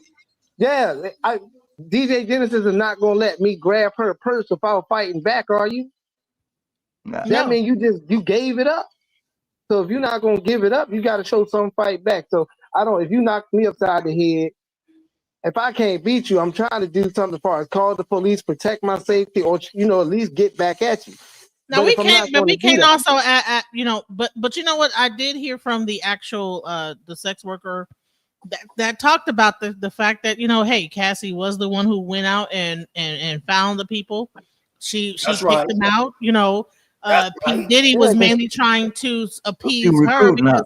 because she was recruiting the sex workers. I mean, Yeah, this is because what was said. Yeah, she was just being freaky. Like And and she from has what it more sounded, interest and I than think Diddy. that it sounded to me like that Diddy was very insecure about his member, and so what happened was is that like just so that she could be pleased, he would go ahead and hire her, but with the whole thing of I'll be in control of the situation, do this, do that, blah blah blah, do this, just so he could feel in control, but also be able to like jay off at the same time, which is some weird stuff too. You know what I'm saying? But that whole thing. But Baba, do you have something you want to say? Yeah, I want to say this. With technology where it is, if he want his John increase, go and see the plastic surgeon and have it put that rod in, get it where he wanted to get it. He had the Baba, money. He had the money. Yo, Baba, man. All right, Stop look, you that guys. I'm madness, gonna man. tune in. I'm gonna step down for a little bit. man, Baba's 79 years old. Told him to go ahead and get an implant in. Come on, Yeah, Baba, that's man, go. crazy. But now what I want to Yo, say is this. yo, Baba, And Baba Mighty, out of he Baba, pocket. Baba Baba out wild, of Baba pocket. wild. Like, look, Baba out of pocket saying that. Come on, now you said he want to get it I mean, longer. He just should have don't got before get the like pump. you But want do to. you hear, yo, DJ Genesis, you need to go back and finish playing what that man was saying about Cassie. Go back because you didn't finish playing it all. Finish playing that because you got to hear what this man is saying. This What? man said that P. Diddy had a small, Yeah. and she like, I'm only telling you what I heard from some people that she like it very large and she's heavy into anal sex and different stuff like that. These are the things that she like. So Why did she call they Clarence was Thomas? involved. They were swingers. They were drug addicts, swingers, and like Abby was saying, like, she got, raped in the past. Maybe something did happen to her in the past. We don't know. The thing that kills me is every time people's secrets come out, they always say, okay, so if Cassie got raped in the past, we could talk about Puff Daddy because there was massive rumors that Puff Daddy was groomed when he was a kid by his mother / aunt. They try to remember y'all. I heard he also got groomed by Andre Harrell, by Clive. Right. Yeah, Quincy Jones. But let's talk about his mother. And no disrespect, but I'm telling y'all what y'all all seen it. Remember they put out there that wasn't his real mother, right? That was his aunt. And that his real mother died, and that was his aunt. And his aunt / mother been having sex with him since he was a child. This is the information that they put out there. So if that's the case, then P. Diddy can say, oh, I was molested. I was groomed. See, you see how we can easily turn the tables. We can easily say the same thing about Puff. If we want to say that about Cassie, we can say the same thing about Puff. These were two adults. They were two. You cannot. No, you're not going to keep blaming your past. No. So Addie wanted to say she had something to say. Yeah, I just wanted to say they both were grown men and grown women. And I'm not coming at Abby and what she's saying. You know what I mean? She's making some strong points. I'm just generalizing it. And I'm saying, like, Cassie got that excuse. Puff got that excuse. But the reality is that they were both adults and they both were drug addicts together. They both were swingers together. They both was involved in these heinous, wicked, diabolical, grotesque freak acts at these freak parties. So they're both accountable for their own actions, and that's that. Okay, Addie, you want to say something? Yeah. Another thing, and now this is something that like I've always been told. We also can't cancel out the fact that they're gonna say whatever they need to also save their own asses. With all respect, they're gonna do that. That's how crap works in the world. On top of that, the people are only going to show us bits and pieces of it, so we won't get the whole truth. Diddy, and this is all due respect. Everybody does this. Let's be honest. Diddy's gonna say what he has to say, also to save his own butt ass. All with respect. Um, Cassie's gonna say whatever she needs to say to save her own ass. It's just a mental thing that everybody does. So we can't leave that out either. And also the fact that, yeah, they both have had really bad past, but on top of that, it's an action that they both made and it affected them. It was a cause and effect. The outcome. It's what happened, and now they're doing all this stuff, and they're only gonna say what they need to say. You know, some of it could not be true, and they could be making it up, so the other person gets more time or whatever. You can't leave that out as well. Also, that's all I had to say. So. Let me say something real quick because I'm gonna tell you one of the cases where they was lying. Okay, and even when I actually look at other videos with people that talk about some of the things that the juror actually, I'm gonna show you some of what the juror said and how they felt. So let me just go over this. On top of the fact that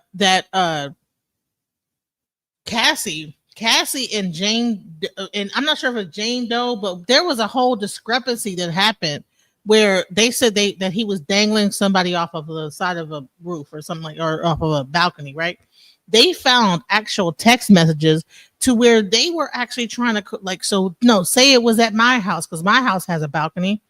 So Cassie and the other girl were plotting to say that he was dangling someone off the side of a roof or of a balcony. And then they were trying to figure out, and then they found out, where they said that he was dangling the person off of, he was in New York at the time. He wasn't in Las Vegas, or I think it was in Los Angeles or Las Vegas, where he was supposedly dangling somebody off of a roof or a balcony or whatever. And then there's a text message. So there is points to this where they were lying.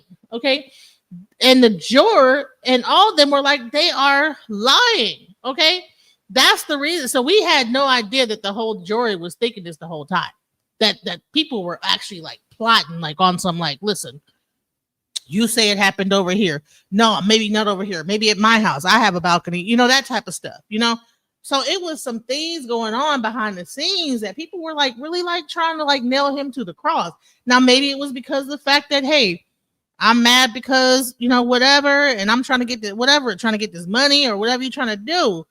But the bottom line is that, and I'm gonna show this one thing real quick with the guy that's talking about what happened in the situation.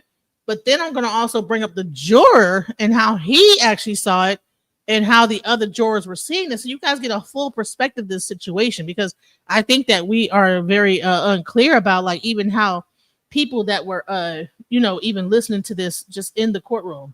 So hold on, let's look at this real quick. Let me make sure that everybody's here. Let me play this.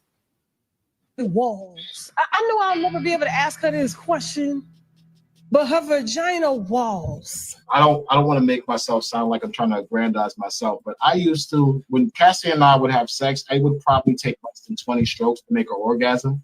I never orgasm really, because the problem was the fact that she's not tight and the baby oil. The baby oil was a problem. The baby oil kind of made sex impossible for a man to enjoy. Baby oil made a loose vagina, looser than it needed to be. So it was literally like it was like being in hell, being constantly tormented, like I was going to have an orgasm, but never being able to have an orgasm because she wasn't tight enough to make me orgasm. But she's orgasming back to back. I mean, I'm in her 20 strokes. Oh my God, she's squirting all over the bed. And then I'm like, yo, can I get something? Oh, I need a second. I think there was a period where I had sex with Cassandra, and this is the truth. I don't think I had one orgasm in 6 months every time I met her.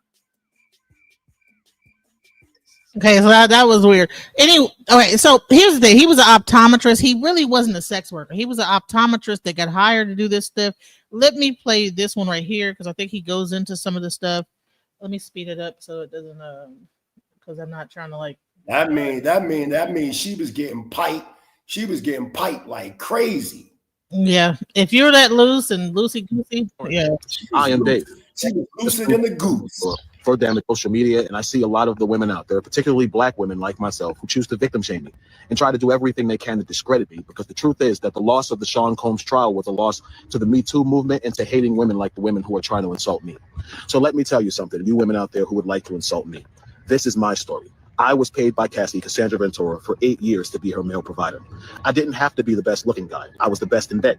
And because I was the best in bed, guess what? I was given this arrangement. I was coerced. I was drugged. I was manipulated with promises of money and gifts for over a period of 8 years to continue to be this woman's provider at her expense and at the expense of Diddy. Now, at the time, legally, I didn't know my rights as well as I do now. I didn't create this conflict with Cassandra Ventura. She created it with me. She's the one who decided to bring up things that happened over 10 to 15 years ago to hold Sean Combs accountable for what was a partial truth. She's the person who introduced me to the U.S. Attorney's Office. She's the person who told the U.S. Attorney's Office about our relationship. So in essence, those out there who want to hate on me, who want to say that I'm attacking Cassie, you should realize the truth, that Cassandra Ventura, your idol, did this to herself. She exposed herself to liability when she got on the stand and decided to mention me as the male escort who was with her when she overdosed and Diddy made her have sex with him. That was a lie, people. Cassie had just woke up from sleeping 8 hours. Myself and Sean Combs were exhausted. We wanted to go home. Cassie's the one who forced that sexual encounter. People, she tells you that Sean Combs made her have sex on her menstrual cycle. I can't speak for anyone else but myself. But I know the one time that did happen, that Sean Combs was not responsible for that Cassie, in a drunken, intoxicated, hormonally imbalanced state due to her period, manipulated and forced herself on me during her menstrual cycle. And what I mean by that is I had no knowledge she was on her menstrual cycle because the room was completely dark. She manipulated the room. She manipulated the environment to get what she wanted, and then she totally got up like I was the one who should have been grateful. You're on your period. That's disgusting, and I deserve more respect than that. As a man, if I had laid down with a woman and forced myself on her and orgasmed in her and she got up and it was leaking out of her, guess what? I would have raped her. So by statute, by case law definition, Cassandra Ventura sexually assaulted me. I'm not looking to destroy Cassie. I've given Cassie more than a year to settle this before things got out of control. The problem is that she's being supported by women like you who would choose to attack male victims instead of accept the truth, which is that a woman could have lied to get revenge on the ex-boyfriend who broke her heart and hurt her. It happens, people. All right, let's thoughts on that. That's what I'm talking. Where is? No, I'm saying. So know. what do y'all say? And I'm saying, what do y'all say about this? This he's saying that he was a victim of Cassie, and she's saying that he was an eyewitness with Puff, and the things that she said was a lie. So is he lying? Addie, go ahead. See, okay, on that thing, Prince, we don't know if he's lying. We don't know if Cassie's lying. We don't know because we don't have that evidence to prove. No one is going in and, seeing that. Another thing on that is if that is the case, then to be honest, they would both be not the victims, but the problem. Let's be honest. They're both the problem. This is not, I was going to say this is the same thing as another case that happened with another famous person. But it's not the same. It's a little bit different, a lot different actually. But with him not getting, the being arrested and stuff, let's also go back to the fact that, a lot of people 100% think it's race. There's been multiple cases where, famous white people as well, and they get dropped. Sometimes they shouldn't have. Most of the time, they shouldn't have been dropped. They should have went to prison 100%. But that's not the point I'm trying to make. It doesn't matter about the skin, what race, what sexuality. It doesn't matter. The fact is that they're not doing anything to visualize more proof. They're just taking the word for it. You can't do that. Like, you shouldn't do that. But people do that. Like, oh, you said this, so it's correct. Oh, you said this, it's correct. They're not doing tests, analysis, or what's the one thing where you get hooked up to some machine. The lie detector test. But I will say, let me just say this, just so you know, this particular guy is all throughout the case. His name is brought up several times throughout the case. So he's not like a person on the side, like some of the people like Ronnie Bowe and these people that just talking mess. No, he was in the case. He was blocked from testifying, and also he has a book coming out. That book was blocked. I think I don't know what the name is called, but this is a name that her lawyer basically blocked it from coming out. I don't know what it's called, but so it's a whole situation going on here that I think that we need to really look into. Let's look a little further. They say hell hath no fury like a woman scorned, and that's true. If you hurt some women, they will do everything in their power. If you hurt some men, they'll do everything in their power to hurt you. But I want to end this by saying this. Cassie did this to herself. They say he who sets out on the course of revenge should dig 2 graves. People, Cassie dug the grave that is Clayton Howard herself. Cassie got on the stand trying to destroy Diddy. She should have took her $20-30 million and walked into the sunset, people. She should have never gotten on the stand and created further liability for herself by telling more of the lie that she created to get this man sent to prison for his life. She made a mistake when she got on the stand, people. She made a mistake when she got on the stand and lied about the events with Clayton Howard. Clayton Howard is the victim of Cassandra Ventura. Clayton Howard didn't ask to be in a relationship with Cassandra Ventura while she was sleeping with numerous men per week.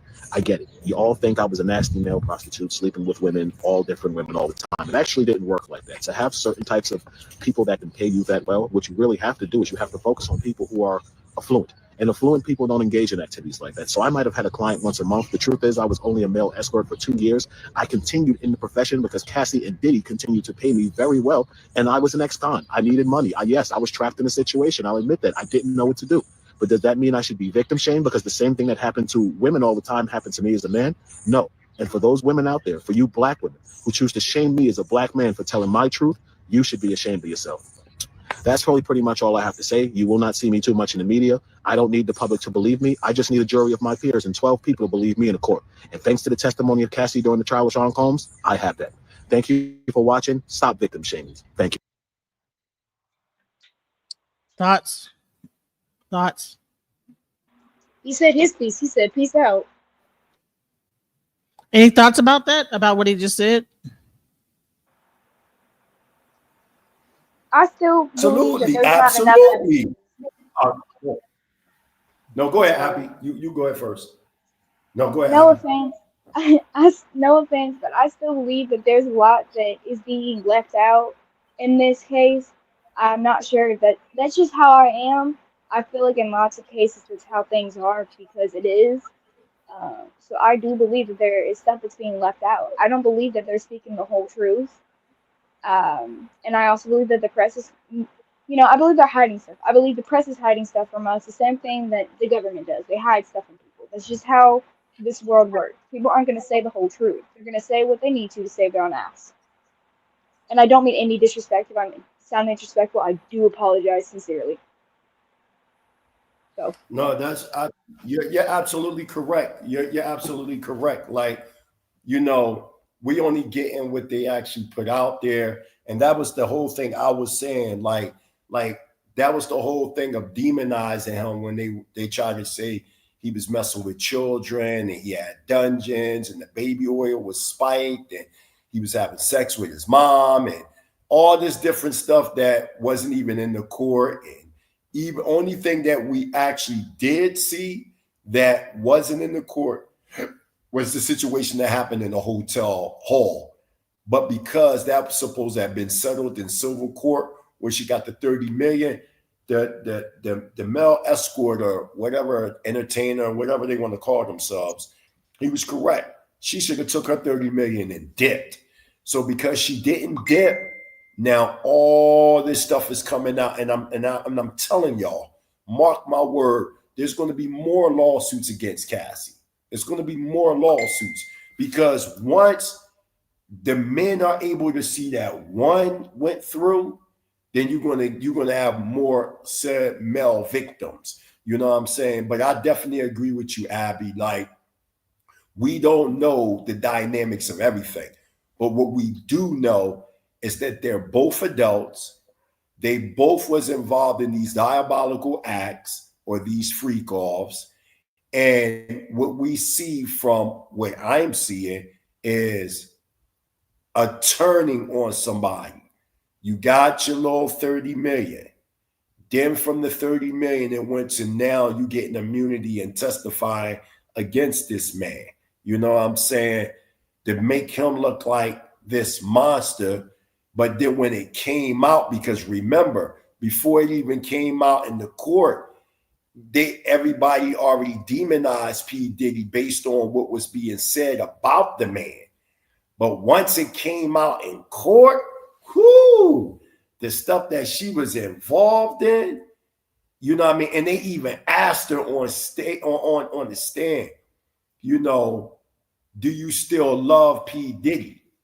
And she was about to say yes, but her husband was there, and she looked at her husband and then she switched it and said, the love that we shared is something I miss. Something that she said in them words. I'm not, 100% on what she said, but from what I believe that this woman still loved P. Diddy. This woman was upset with P. Diddy for whatever situation it was, and this became the outcome. This was a lover's quarrel that went left field. That's how I see it. To the point now, people are involved. I respect Puff. You kept your mouth shut. You didn't rat on nobody.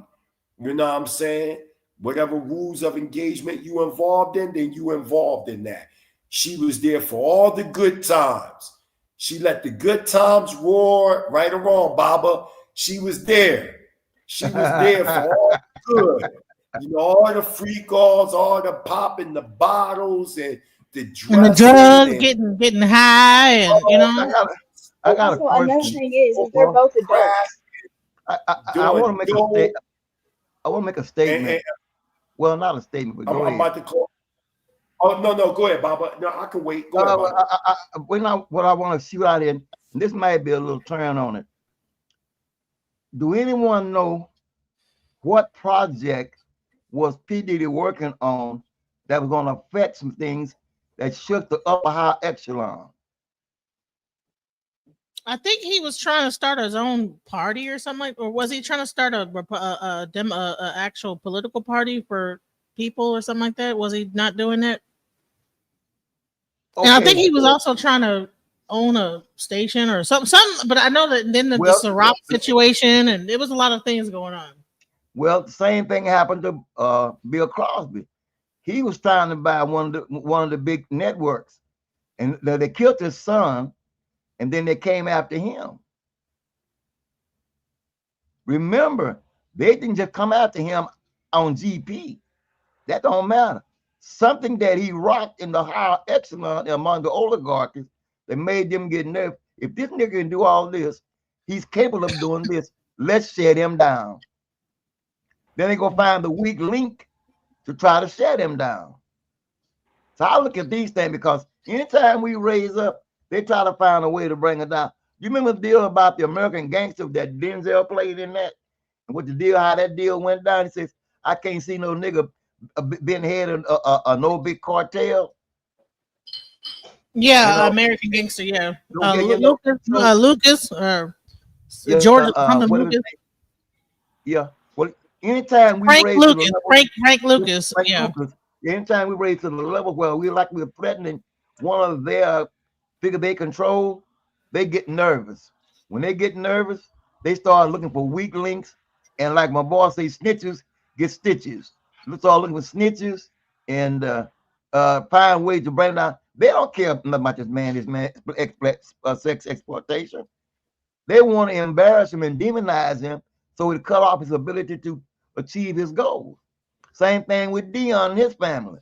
They trying to shut down anybody that seems in the sense of a critical thinker that's moving forward. The world hates a critical thinker. When you start thinking outside the box and stuff start happening, and the Most High is moving with you, they get nervous. So they're trying to find the demonize, scrutinize, destroy. I'm gonna let Addie say what she's gonna say, and I'm gonna play this video from the juror. Let's go. What's up, Addie? Another thing is that awesome perspective. Now, I'm gonna be honest with y'all. I'm still, under the age, okay? But another thing is, these are both adults we're talking about. Adults who knew the consequences of their actions. Adults who know, oh, this is what may have to turn out. Oh, this is what's gonna happen. They both knew, they both had those thoughts, and they still did it. And they knew the consequences possibly of what was gonna happen. These are, again, adults. They make their own decisions, and now they're facing the consequences of it. But what they're doing is they're just escalating it. It really, honestly, did not have to go this far. Honestly, I don't think that Cassie knew it was going to go this far. I think she's going to get her money. I don't think that she even knew it was going to turn into a federal indictment. I thought that she was going to get her little $30 million, Then she sued the hotel. She thought that was going to be it. Then the federal government said, hold on, this is a lot of stuff. Okay, look at this. Oh my God. That's an indictment. Boom. And then next thing you know, indictment comes across. Now, oh shit, we got to find immunity because I'm involved too. Now she's testifying and got immunity and this, that, the other. But here's the thing: we're not going to also just be having a woman blaming whore. And because listen, if P Diddy chose a whore too, come on now. He liked the whore. He liked her because he could have found any like wholesome woman to be with. He did everything to please this so-called whore that you guys are talking about. So yeah, Cassie might have been a hoe or whatever, but Diddy did everything, and he chose more hoes. He chose 3, 4, 5, 6 hoes. So he like hoes. So we can't sit up here and be blaming the women all the time, and the woman is hoes, and we gotta blame all the women. Well, honey, if you like hoes, then you like hoes, bro.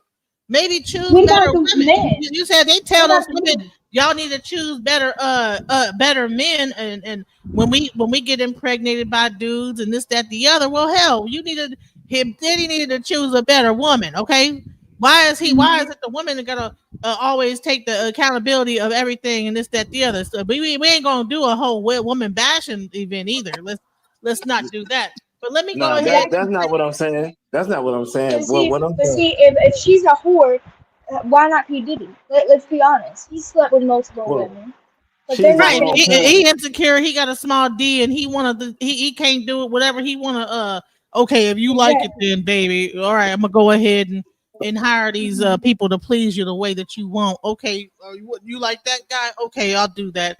And then okay, now you jaying off on the side of the lines and trying to direct the scene so you can feel empowered. But the bottom line is that if she's the one that is doing that or whatever, and you're like down for that, I don't think that that's a crime, so to speak. I think that hey, people do that weird stuff. All the people. This is not. Listen, watch when you hear the juror. I think now there was like 4 white men, and I believe that when they heard the actual things that was going on, they're like, bro, I've heard. I mean, I'm sure they've been did worse than whatever he did, because I'm sure I've been a DJ at the white swinger parties. Trust me, because it be going down at the swinger parties. Okay.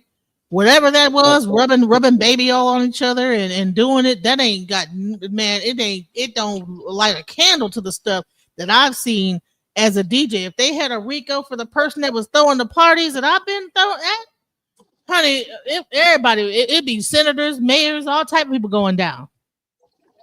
So It's all kind of weird shit going on DJ. sexually in these higher ups, and I've seen it. I lived in Washington D.C. DJ at swinger parties, bondage parties, S&M part, all that stuff. DJ'd at this stuff. Like I've seen it with my own 2 eyes. Go ahead. Yeah, I've just seen it. Like I said, I'm from the Baltimore, DC, Virginia area. I'm in Virginia. I've seen all this stuff too. Have you ever been to the House of Secrets, Negro? How old are you? No, I refuse to go there. I know. Have you know about the House of Secrets? I DJ'd at the House of Secrets. Yeah, I wouldn't dare go in there. Me. Listen, so Negro know what I'm talking about. Come on now. I wanted one day for somebody that know about the House of Secrets that know, and I used to DJ there, and yeah, that place is wild. Even 2:00 club well, some places in Baltimore. I would say this: when we look at the fact, I'm not blaming women and with whoring. If they want to whore, but you got to be a righteous whore. And what I mean by that, you're not lying. This is your business. You're not being over here stealing from your business, manipulating your business, tricking people out of your business. If you're into that type of scandalous activity and women can't call you out, because who am I to say how women should be liberated? But what I am going to say is when you're looking for liberation, you also have to find discipline within your liberation, because you can't just be pointing fingers everywhere. So women got to hold other women accountable. Like, no, you are a whore. You're being a whore. You have to come with what comes with being a whore. You got to charge it to the games, like a pimp say. You out there selling it, you got to protect it, and you also got to be come back modestly if that's somewhat capable. But it's the act of, some women are nothing like this, don't want anything to do with that lifestyle, don't want multiple partners in their life. There are good women. And it makes it hard for men to understand what is a woman, a good woman, because we now have to start looking at y'all's paychecks. Man, bro, no, I'm sorry. I'm not gonna lie to You you. have to. I'm a married man, and I've been around the block. I've done my fair share of everything, and I'm telling you, like, I have to. When I married my wife, I had to figure out what type of man I wanted to be to this woman, and what type of woman I would accept. And if it doesn't have the right moral conduct, something is wrong. Hey, people need to take accountability for that. But P. Diddy was not operating on no moral conduct. He's in the entertainment industry. Come on, it's rock and roll, sex, drugs, and rock and roll. But that's what I'm saying. He wanted that type of woman. He found that type of woman. He just found a way. He chose that. I'm not saying he should get off. He chose. I don't think that he thought that person was gonna drop dime on him and do all this, and it turned into all this because this was the status quo in Hollywood. Listen, I have people I know from that New York scene, honey, that would make this whole thing that this whole trial look like pancakes. Okay, I've heard stories of people even like, I mean, it's a thing. I forget what it's called. Where, man, I've heard some wild stuff that goes on at some of these parties. You know what I'm saying? In New York, especially in the 90s, I heard it was off the chain. You know what I'm saying? So that what he was doing, rubbing oil all day long and for 4 hours, just rubbing oil on each other. Come on now, talking for hours and then finally do it. Now this whole thing is lasting long as hell. They not just getting it in that whole and time. Who's the center of it? That's what I'm saying. And who's the center of it? This woman. Now we got to blame. Right, well, but he chose that woman, so we not fixing to like also just only like this. He chose that. He liked that whorish woman. Yeah, but that's what I'm saying. I'm not doing that. He chose other whorish women on top. When one whorish woman went away, he chose another one. So it's his choice.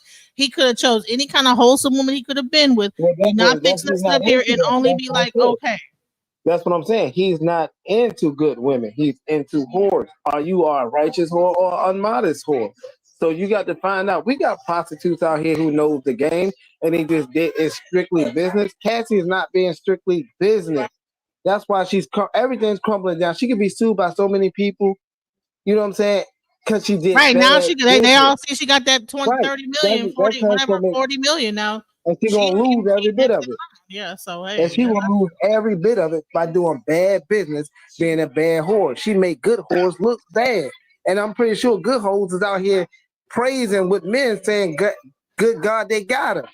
A prostitute don't want you taking her type of funds. That could have been for a woman who truly needed that, who holds with a purpose, who prostitutes with a purpose. I don't know. Pray no such thing as now we're getting into some weird waters here. That's getting strange. Okay, we're not gonna fix to promote prostitution either, though. We ain't gonna fix to do that. So we're not fixing to promote prostitution. We're talking life. This is what it is. There's prostitutes outside right now who doing everything they can the right way to get their money. Where you got a woman out here doing things unrighteously to get everything she can to get her money. It's no different. If you're willing to get flued out, you're willing for exchange. If y'all want equal rights, why don't y'all act like equal people? That's why I draw the line. It ain't fair to no one, not even a person who's accepting it and being misused. It's not fair.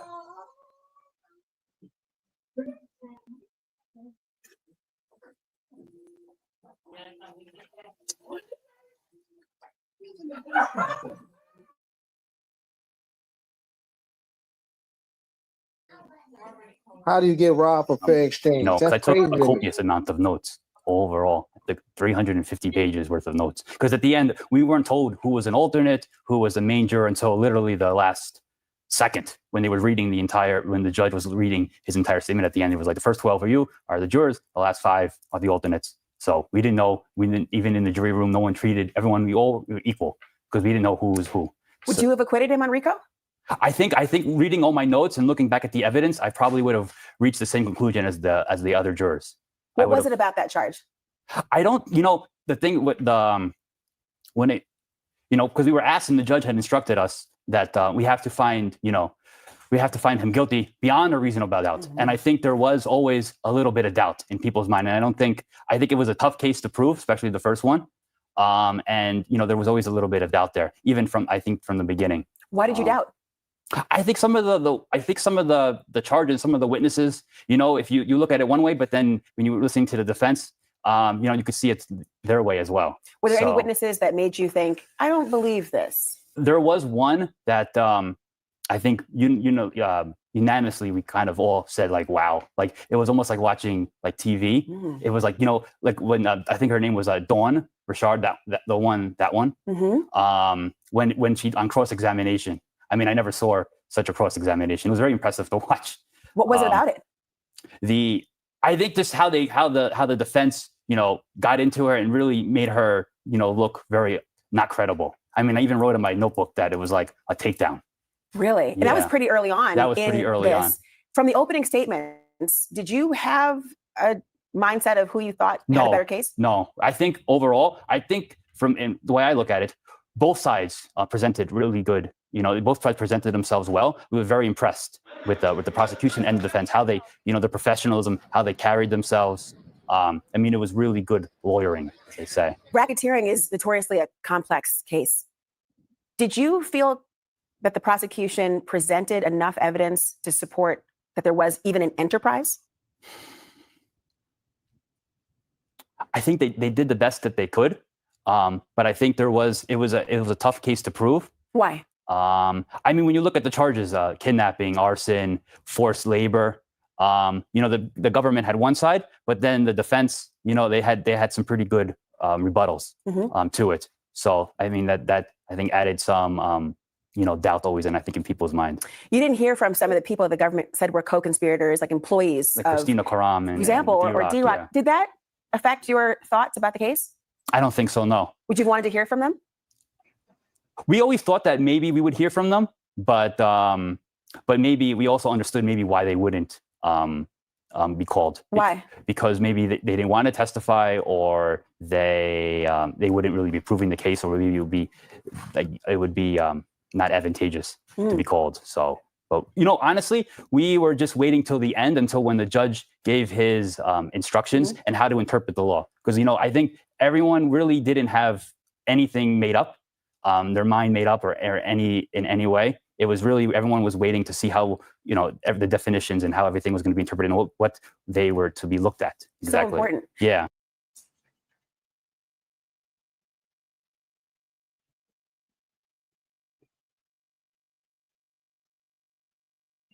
Thoughts on that?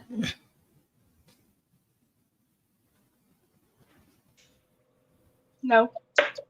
No thoughts? Okay, she back.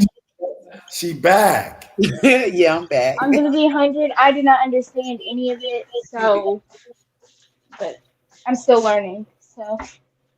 So that was the juror. That was the actual juror that was actually a part of the case. So that's that. Hey, so I'm not sure if you noticed that that is the actual juror and how they were actually seeing the case and how they saw it. And the first thing that he said is that he felt like he was being they felt like he was being railroaded off rip. And then some of the testimonies of the trial, like they even more as time went on, the things didn't seem true, things seemed contrived. So as time went on, and at this point they're just like, okay, what how do we judge this? So what are your thoughts? No thoughts? Again, like I said before, you can't trust people fully. You never know. So that's just where I stand. Until I see more and more and more evidence on this, I'm gonna be honest. I'm not gonna pick a side. I'm not. No, I can't say he's wrong, she's wrong, this is wrong. We don't know. So until there's more evidence, with all due respect, I got nothing. I don't know.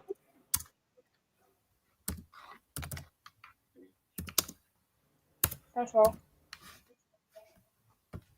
I'll play a little bit more just so we can have a little more clarity. Then let me play a little bit more. Thank you.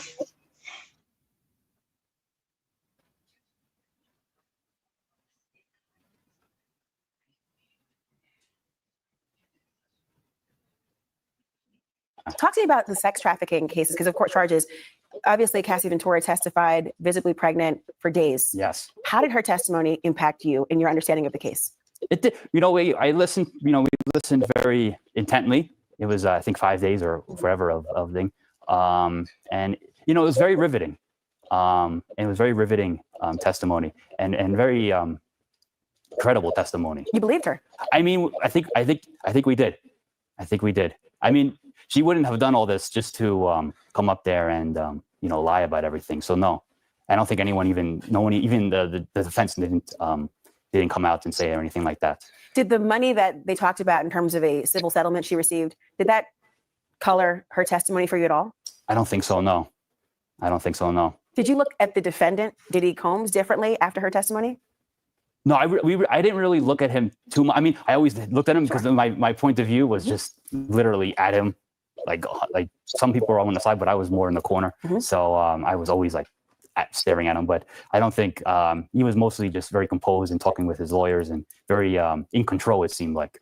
You know, because I think I'm not really familiar too much with cases and I don't really follow, you know, cases in court. So I don't know how defendants usually act. But sometimes what I've heard in you know, from the news is that some defendants, you know, they just sit very stoically. They don't interact with their lawyers. They just let their lawyers talk and go. But he was very, you know, talking with them, writing notes, doing that. So you could tell that he was, you know, he was fighting for himself.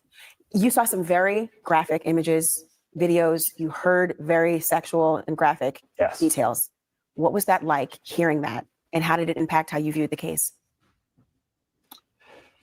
No, they were very graphic. And but I think overall, you know, we were looking at it from like one side, and it was definitely riveting and eye-opening.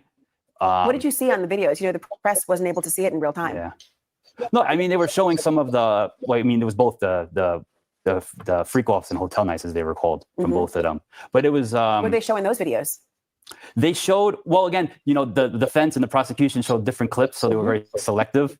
Like the prosecution was showing more, you know, just Cassie just sitting around. The defense showed that. Defense showed that, yeah. Just her sitting around, not engaging in sexual activity. Yes. The prosecution, when you had to have your headphones on, and otherwise, what were you seeing then? There was sexual activity, but I mean, it wasn't really. Was it force? No, it didn't seem forced. It was actually like pretty tame. Really? Yeah. Did she? It was just a lot of rubbing oil and stuff on there. It wasn't anything too you know, graphic. Let me ask you. It was just rubbing oil. It wasn't anything too. So in our minds, us like just you know, kind of like not knowing what they're seeing because they're not showing us, we're imagining all kind of wild stuff. But the juror just said they were just pretty much rubbing oil on each other for hours. And then even like when I saw Vlad TV was one of the workers, you know, they just, you know, the rubbing oil would go on excessively, you know what I'm saying, talking for a long period of time, him and Cassie getting to know each other. Let's rub oil on each other for hours on it because they're high. They rubbing oil for the, you know, longer period of time that's than normal. You know what I'm saying? And then they probably did it, you know, probably for an hour or whatever. But it's a lot of rubbing oil, you know. And the guy said it wasn't too graphic. I mean, compared to like in their mind what they're expecting to see, it wasn't that. But in our minds, we're thinking this huge, like just disgusting, like whatever. There was probably some moments, but I'm not sure if that was caught on tape. But yeah. So any thoughts?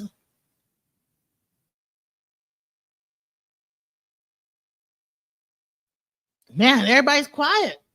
No, sorry, thoughts. I didn't hear. I had the headphones out. I was having a conversation. I'm so sorry. Can you repeat what you said? Like the jury said rubbing oil was like, it was nothing too extreme. It was pretty much a lot of oil rubbing and stuff like that, you know. But again, it was their decision. They made the choice. So you get a prostitution charge for rubbing oil on each other?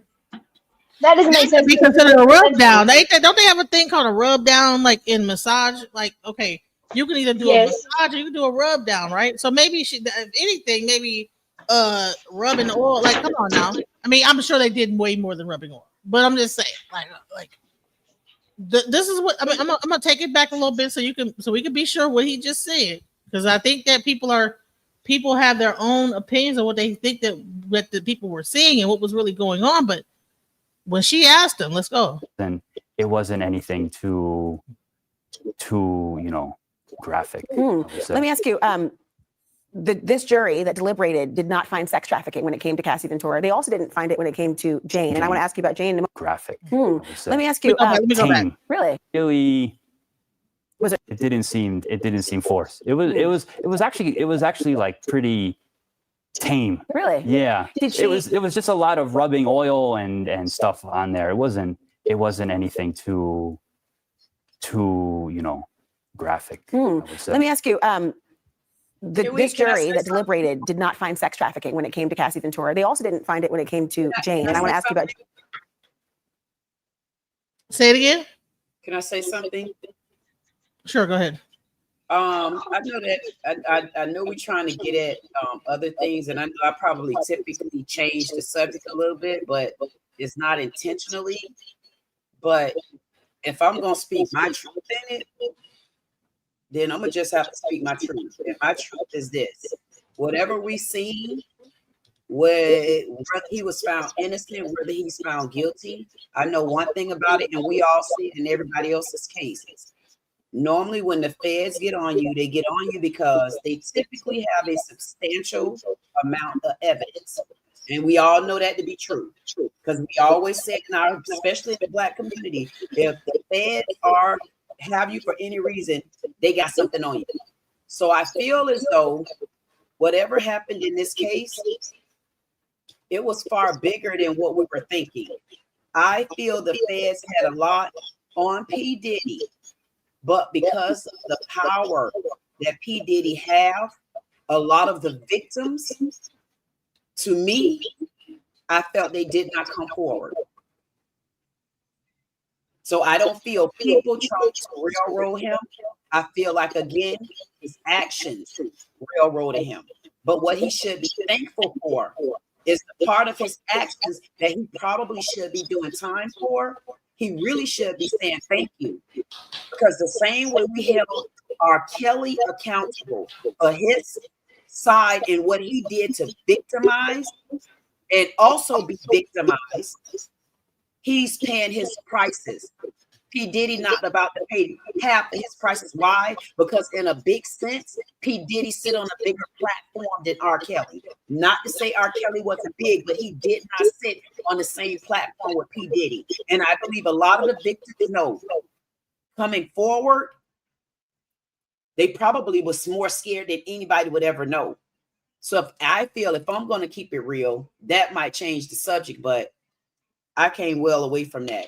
I feel he got away with what he needed to get away with. He should sit back and do the time that he was guilty of doing and get out and make sure he changes his heart on the way out. Really on the way in. Because he should be thankful. That's on period. How many D's?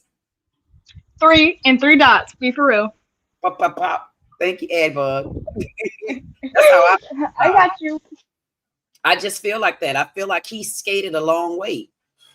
And when they start bringing down those houses, they're not bringing them down for no reason. Because we always say, well, there's smoke, there's fire. So why do we put out the smoke at other people's house when you know it's fire over there?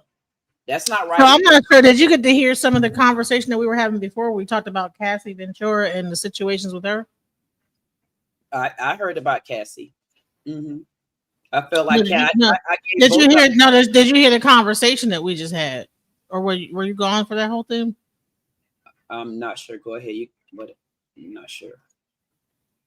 Okay. Yeah. So there was a whole conversation about the worker that he was pretty much saying that he felt like that he was taken advantage of at some point, And so like, he's like, it's not fair that, that he got taken advantage of as well. So I'm going to play a little bit real quick so you can hear it, because I want to get your opinion on it. Let's go. And just so you can hear it. I really want to hear what you got to say about this, because I think that this is interesting too. So good morning. I am Dave, the man who has just sued Cassandra Ventura for damages involved in the Sean Combs sex trafficking trial. And I'm looking through social media and I see a lot of the women out there, particularly black women like myself, who choose to victim shame me and try to do everything they can to discredit me, because the truth is that the loss of the Sean Combs trial was a loss to the Me Too movement and to hating women like the women who are trying to insult me. So let me tell you something, you women out there who would like to insult me. This is my story. I was paid by Cassie, Cassandra Ventura, for 8 years to be her male provider. I didn't have to be the best looking guy. I was the best in bed. And because I was the best in bed, guess what? I was given this arrangement. I was coerced. I was drugged. I was manipulated with promises of money and gifts for over a period of 8 years to continue to be this woman's provider at her expense and at the expense of Diddy. Now, at the time, legally, I didn't know my rights as well as I do now. I didn't create this conflict with Cassandra Ventura. She created it with me. She's the one who decided to bring up things that happened over 10 to 15 years ago to hold Sean Combs accountable for what was a partial truth. She's the person who introduced me to the U.S. Attorney's Office. She's the person who told the U.S. Attorney's Office about our relationship. So in essence, those out there who want to hate on me, who want to say that I'm attacking Cassie, you should realize the truth, that Cassandra Ventura, your idol, did this to herself. She exposed herself to liability when she got on the stand and decided to mention me as the male escort who was with her when she overdosed and Diddy made her have sex with him. That was a lie, people. Cassie had just woke up from sleeping 8 hours. Myself and Sean Combs were exhausted. We wanted to go home. Cassie's the one who forced that sexual encounter. People, she tells you that Sean Combs made her have sex on her menstrual cycle. I can't speak for anyone else but myself. But I know the one time that did happen, that Sean Combs was not responsible for that Cassie, in a drunken, intoxicated, hormonally imbalanced state due to her period, manipulated and forced herself on me during her menstrual cycle. And what I mean by that is I had no knowledge she was on her menstrual cycle because the room was completely dark. She manipulated the room. She manipulated the environment to get what she wanted, and then she totally got up like I was the one who should have been grateful. You're on your period. That's disgusting, and I deserved more respect than that. As a man, if I had laid down with a woman and forced myself on her and orgasmed in her and she got up and it was leaking out of her, guess what? I would have raped her. So by statute, by case law definition, Cassandra Ventura sexually assaulted me. I'm not looking to destroy Cassie. I've given Cassie more than a year to settle this before things got out of control. The problem is that she's being supported by women like you who choose to attack male victims instead of accept the truth, which is that a woman could have lied to get revenge on the ex-boyfriend who broke her heart and hurt her. It happens, people. They say hell hath no fury like a woman scorned, and that's true. If you hurt some women, they will do everything in their power. If you hurt some men, they'll do everything in their power to hurt you. But I want to end this by saying this. Cassie did this to herself. They say he who sets out on a course of revenge should dig 2 graves. People, Cassie dug the grave that is Clayton Howard herself.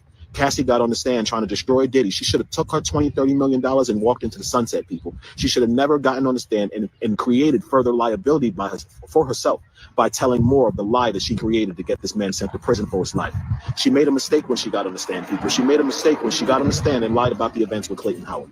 Clayton Howard is a victim of Cassandra Ventura. Clayton Howard didn't ask to be in a relationship with Cassandra Ventura while she was sleeping with numerous men per week. I get it. You all think I was a nasty male prostitute sleeping with women, all different women all the time. It actually didn't work like that. To have certain types of people that can pay you that well, what you really have to do is you have to focus on people who are affluent. And affluent people don't engage in activities like that. So I might have had a client once a month. The truth is I was only a male escort for 2 years. I continued in the profession because Cassie and Diddy continued to pay me very well. And I was an ex-con. I needed money. Yes, I was trapped in the situation. I'll admit that. I didn't know what to do. But does that mean I should be victim shamed because the same thing that happened to women all the time happened to me as a man? No. And for those women out there, for you black women who choose to shame me as a black man for telling my truth, you should be ashamed of yourself. That's probably pretty much all I have to say. You will not see me too much in the media. I don't need the public to believe me. I just need a jury of my peers and 12 people to believe me in a court. And thanks to the testimony of Cassie during the trial with Sean Combs, I have that. Thank you for watching. Stop victim shaming. Thank you. So this story just took a turn that nobody saw coming. A male escort is now suing Cassie. Yes, the same Cassie who has been at the center of the Diddy scandal, for allegedly giving him an STD and aborting his child without telling him. According to TMZ, the man's name is Clayton Howard, though he claims he went by Dave during the alleged encounters. And here's where it gets wild. He says he worked for Cassie and Diddy for over 8 years and participated in what he's calling freak-offs. We're talking multiple partner sexual sessions, often arranged by Diddy himself. During one of these sessions, Clayton claims he caught an STD from Cassie. And that's not even the most shocking part. He's also alleging that Cassie got pregnant by him while he was in prison for a parole violation. Oh, I think we was gonna get a break. Hold on. She was carrying, like she had his baby. Yeah. See, okay, that's a little effed up, and that was a respectfully, that was a bitch move. She got pregnant by him, but then she aborted the baby. Without both. I feel like if you do that, you're supposed to tell the other person to get. I don't know. Let me stop before I say something. And she had an STD. Gave it to him. Yep. Didn't tell him that she had STD. And she gave the boy STD. Come on. He gave him herpes. Gave him herpes. Yeah. I'm respectfully, I'm gonna mute before I say something that I probably shouldn't. That may offend someone. What you gotta say? Whoever it offends, it just offend them. Man, yeah, this is not the place. What she did was a bitch move. Respectfully, that's a bitch call. If you got pregnant by him, shouldn't you have told him, seen if he was, because what if he wanted the baby? What if he wanted it? Respectfully, I'm very passionate about that. Queen, you know that I'm very passionate when it comes to stuff like that. So respectfully, that was a bitch move, and good luck with life. Respectfully. I'm sorry. I don't mean any disrespect. You know that, Queen. That's how you feel about it. Nobody can be disrespected. You said it in a respectful way. Right. If you see this, I don't like you. You gotta say what you feel, right, Queen? You gotta say what you feel. Exactly. People get more upset with me because I tell the truth, and then when you trace it back, they definitely don't want you on the flow. So I learned that along my journey. But I don't know how I feel. I gotta go, y'all. I gotta go. It was. So let's do a wrap up. Yeah, we've been here for almost 3 hours. Won't you play one? Listen, DJ Genesis, won't you play one of my songs?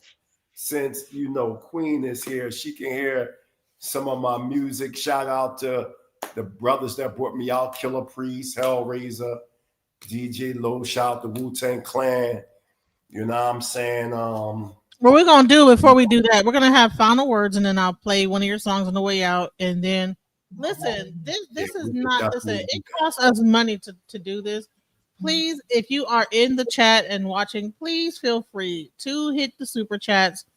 Please feel free to support the channels that if you're on Queen's channel, if you're on my channel, please feel free to support. Hit the super chat button. I subscribe to your channel, Make Queen. sure you subscribe to Queen 62's channel. I had to. Thank you. Yo, let me ask you a question, Queen. You said, speak the truth. Yo, you ever think about visiting Tanzania? I thought about visiting. I got about 4 countries on the list that I want to go and visit. I might have Take me with you, Queen. I think there's one I might replace and not visit. I just wanted to see how I look in another country, to be honest with you. So well, y'all have that conversation behind the scenes. Come on now. No, I'm just saying. I'm just asking. Love connection. Okay, it's for content. People want to hear. Yeah, I'm saying replace that and come visit Tanzania. You know what? Queen, when are you gonna come down to where I'm at? Since we live in the same state, when are you gonna come see me? When I start getting some of these super chats. I would do a super chat, but Queen, you know me. I don't got no Queen. You know I would super chat if I had money. What state you from? Well, hey, listen. I'm not being rude, but it sounded like you was like kind of siding with Cassie, like since we don't have evidence and things like that, get the money. How you gotta get the money? But all due respect, I'm saying get the money. How you gotta get the money if you want things to happen? That's what Cassie did, and people don't want to judge that. So don't judge yourself on the same line you would judge other people. If you don't have full evidence, you want to say things like we don't have full evidence, so I don't understand. Well, let's understand human nature. Let's understand poverty. Let's understand morality, and then you can judge on what you think should happen between both parties. Because I think Cassie should be rotting in jail. I don't even think Diddy should do a day behind. I think Diddy should sue the state, federal. Diddy should come out with a bigger lawsuit than Cassie. I believe that deep down in my heart, as humans, if you really love one another, then what we stand for as humans is wrong when you say a person should get some type of justification for sex trafficking, prostitution, or even rape. If you did not fight back and you just come out with a story if you didn't press criminal charges and it's about the money, it's harder to even take that type of person serious. And women really don't care what happened to men in the bedroom as far as sexual assault. We can tell because most of them will say that man wanted it or he would have enjoyed themselves. A lot of these women come from a long line of bad vagina, terrible vagina. You know what I'm saying? Grandmother had bad vagina. Great grandmother had bad vagina. Great aunties had What do you bad mean? vagina. Hold on. What do you mean bad? Hold on. Where you going too hard now? You doing too much.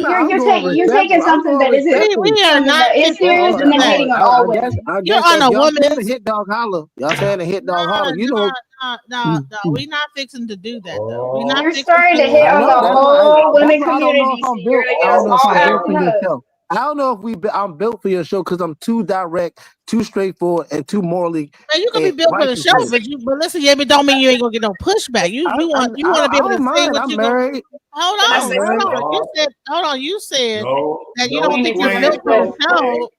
No, Queen, don't do it, Queen. It's another No. Queen. Can I say something? Don't do it. Don't do it, Queen. Yes, do it, Queen, do it. No, I'm not being rude to him because I wouldn't dare be rude to him. I wouldn't dare be rude to him because that's not what the conversation is about. Abby I feel said, like do it, Queen, do it. Let me finish. I wouldn't be rude to him because that's not what the conversation is about. The conversation is about getting an understanding and us being able to communicate.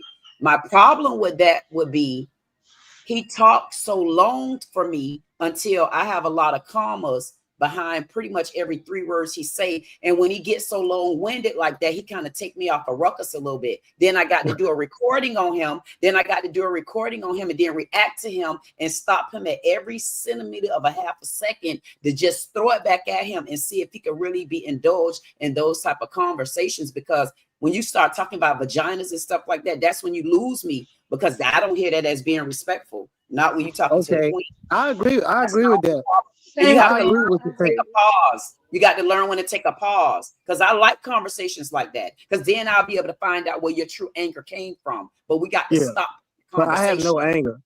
I have no anger. I have love for my people. This is coming from love for my people, love for righteous spirits. Because even with men, all of us men aren't soulfully gifted down there as well. All of us don't know how to use what we have coming, and that's why I say when you try to say, well, not you, what people per se say, well, it's how you define the woman's for JJ. Technically, it comes from her genetics. No, AJ. When No, you I'm just saying. Define it. You can't define it. It throw me Period. because we're talking about. I'm the one getting it. You got to mute him. When you're talking about one thing and then you're going to talk about the JJs, because see, I hate when people go too far in the middle of the story. I wanted you to back up when you started talking about Cassie. When we can get off what you initially came up here for, then we can address the other 1,000 this things. is about Cassie. The dude saying, for me to give you Let her speak. For me to give you my input on Cassie, and I'm gonna end it like this, because when you go to talk about the JJs, that's for the rest of the stage. Listen, I'm gonna tell you this: if P. Diddy is guilty of whatever he did, and as you see, he's guilty, he's getting ready to be sentenced. The twist to it is, for me, the same people that came and stood against Diddy and became witnesses for Cassie. Now, for those victims of Cassie, they need to do what they did to P. Diddy. They need to take their cases to the DA, and they need to hold Cassie accountable for now her share of coercion and victimizing. And then we can put both of them on stage. Why don't you come on stage and fight for that? So I listened to what you said, but it's funny. There's no it's funny how either. There's victims on both sides. So bring her to trial. she can be long-winded, but I can't make the point. No, she wasn't done with her point. Can I say something, please? She was not done with her point, and so we got to let people. I'm gonna let you say your whole point. I mean, I wasn't because either, but it's interrupting. I can end it. We're not gonna do interrupting though. Let each person say the full thing that they want. You said your full thing. I never did. I got cut off. She said, and this is why you can't say this about that. But I was ending my point because it was okay for you guys to laugh at, punish Diddy for not having the size that he needed to be, for him being creeped out by him side. But when it comes to defining the woman and her sexuality or being liberated, it's wrong. And this is why I see y'all women is two-sided. And you know what? God bless the panel. I will stop down. Have y'all cut two-faced conversation because it's not fair. Y'all can laugh at Diddy. Well, no, This man can. no This one man laughed. can We're get not on laughing at stage. anybody. This We're man not can get laughing on at stage and anybody. say, We "I'm can all 3 have times different the size of opinions. No Diddy." one laughed at Diddy, bro. The man, Who yes, y'all laughed did. at Y'all, Diddy? y'all met the man said, "I'm Hold 3 on. times the size Hold of on. Diddy," and then y'all laughed about that. He said, "Well, he ain't really doing nothing then." So y'all can discredit Who Diddy. said that? Hold on. Stop. Go back and watch Nobody your laughed. video. I was cooking and listening. Just go back and watch your video. Nobody laughed. God bless y'all. Have a good day. It's another clue. What are you talking about? What happened? Nobody laughed. Period. That's just ended it. You took it too far. We had to reel it back in. Period. Plain as day. I knew this was going to happen. I knew this was going to happen. He knew he disrespected women. He knew he was wrong, so he checked out. That's what happened, and that's what's going to continue to happen because he's disrespectful. Period. You not fixing to, yeah. He got out of here. Yeah, of course. You bet. Yeah, get the fuck Let out of me here. let me say something. You're disrespectful. You're rude. You're entitled. You think women are going to side with women. That's not the case. We side for who we need to side for. Who's wrong? Who's right? That's in the story. You can't define a bad vagina, even if you've had bad vagina. You can't define that because you know it could be bad for you, but good for somebody else. You don't know. Like, you can't define that. You can't define a woman either because you know what? They could be good. They could be bad. You never know. But they could be bad to you, but good to somebody else. You can't define shit. Period. Thank you. In the story. I'm with you. Yo, When you know me, I get Queen, passionate about that. Yo, Queen, can you hear me? I can hear you. So you like dancing? I don't think that Queen got bad vagina. I think Queen got some good.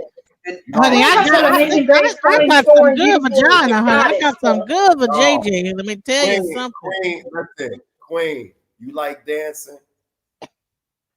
I see That's you dancing. everybody that like know me dancing? on here.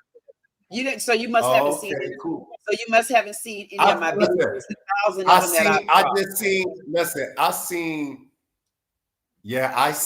seen. That's y'all has Negro need to send me some money just for getting saying all that. I got one more thing to say.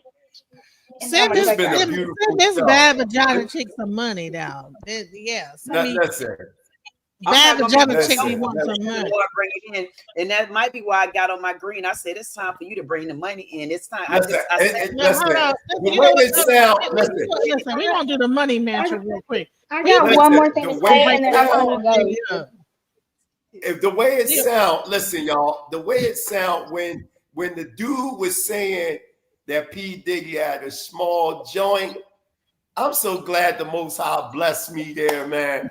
But when it said that P. Diddy had a small joint, and then I think that's when you got to be careful because you don't want to make it seem like that reflect on you. You know what I mean? If P. Diddy had a small joint, hey man, you know what I mean? But what is bad vagina? If you got a big dick, you don't even worry about no bad vagina. No bad vagina when you got something to work with. Right. I got one more thing to say. Yo, Genesis is crazy. I got one more thing to say, and then I'm gonna head out because I gotta cook dinner and stuff. Okay. But the fact that he came up on here, he had. How old are you? How old are you, Abby? 17. Oh Lord. She can't be. Queen knows this. She can't be Be quiet. talking Girl, like what are you doing? She Queen knows this. I'm her godchild. Be for real. Yes. No. No, wait a minute. Hey, Genesis. Your discretion is advised. Hey, Genesis. This is adult conversation.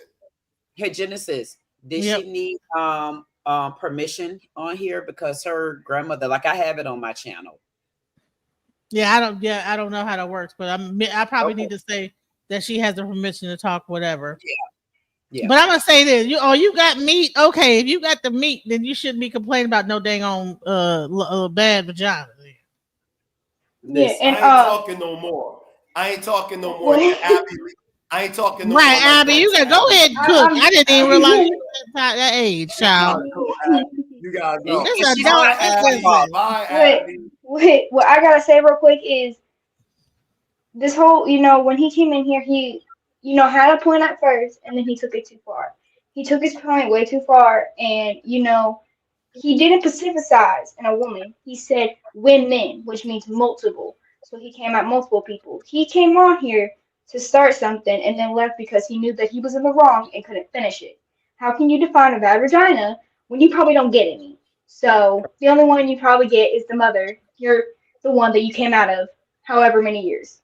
Another thing is, wait. I'm sorry. Oh Queen, no. you know this. I'm Time to passionate go, about this type of stuff. I don't play. I time don't to play go, like that. Abby. Queen knows this. I'm not gonna play. Negro say, I got meat. And then what you call say, you got Addie meat, don't Bud. complain about potatoes. Bye Bye. Bye, Addie Bud. bye. Bye, Addie Bye. Bud.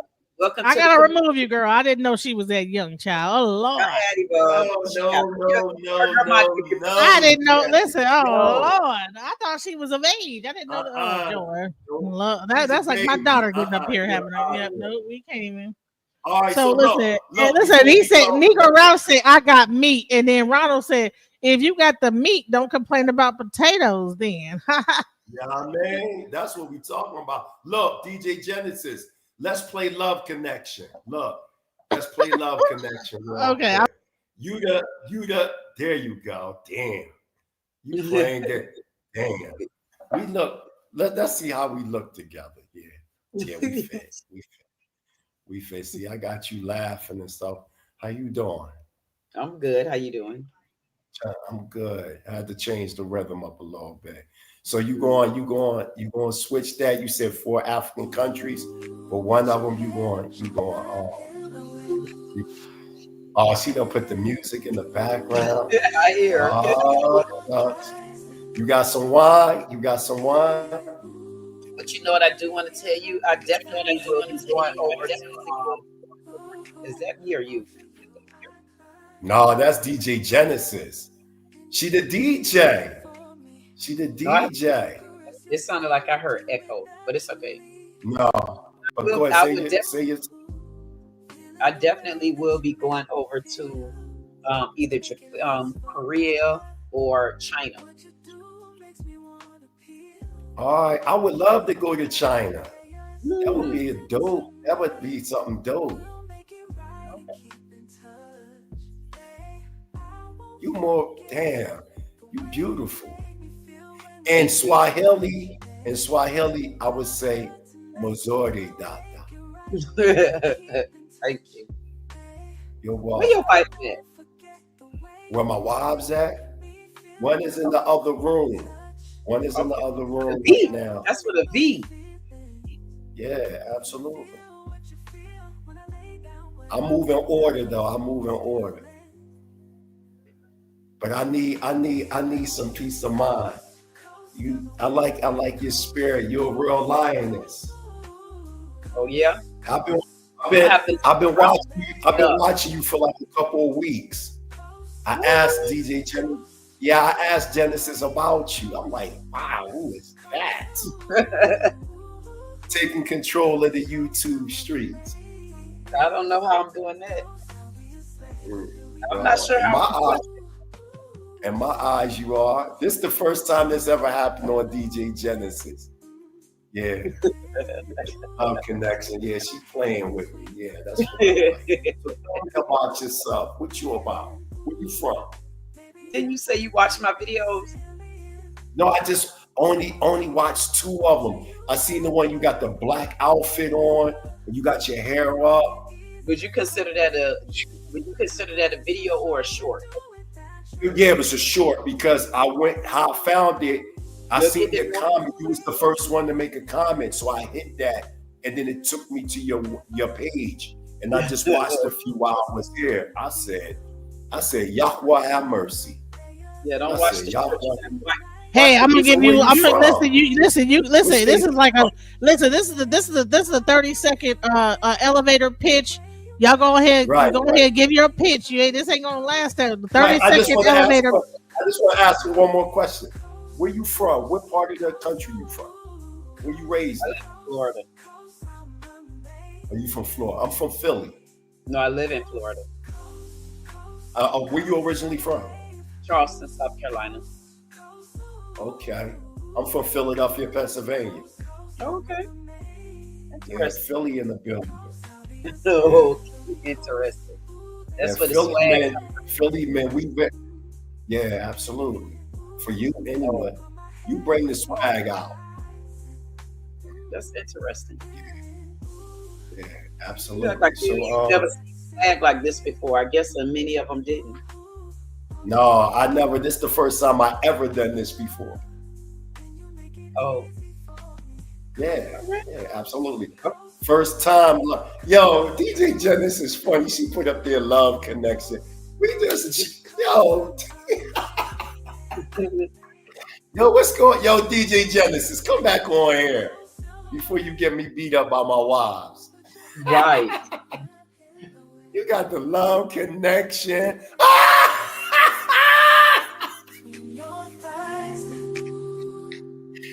Yo, cut it out. Yo, I know my comrades, they watching, they cracking up. Oh, they cracking up. So, I see you work out a lot. You work out. That's all, that's just natural. All that's natural like that. You don't work out like. Man, listen, you gotta get your game up, Prince. Sorry though. I'm not. Listen. I had the music going, man. You supposed to feel it. Yo, Yes, listen, yes. I have to be, listen, I have to be very, very, political, so to say. When I get off she got the information. When we get off this line, it's a different subject. I ain't. Hey, trying to be listen, all crazy. listen. This is my song, y'all. So Okay. Enjoy, y'all.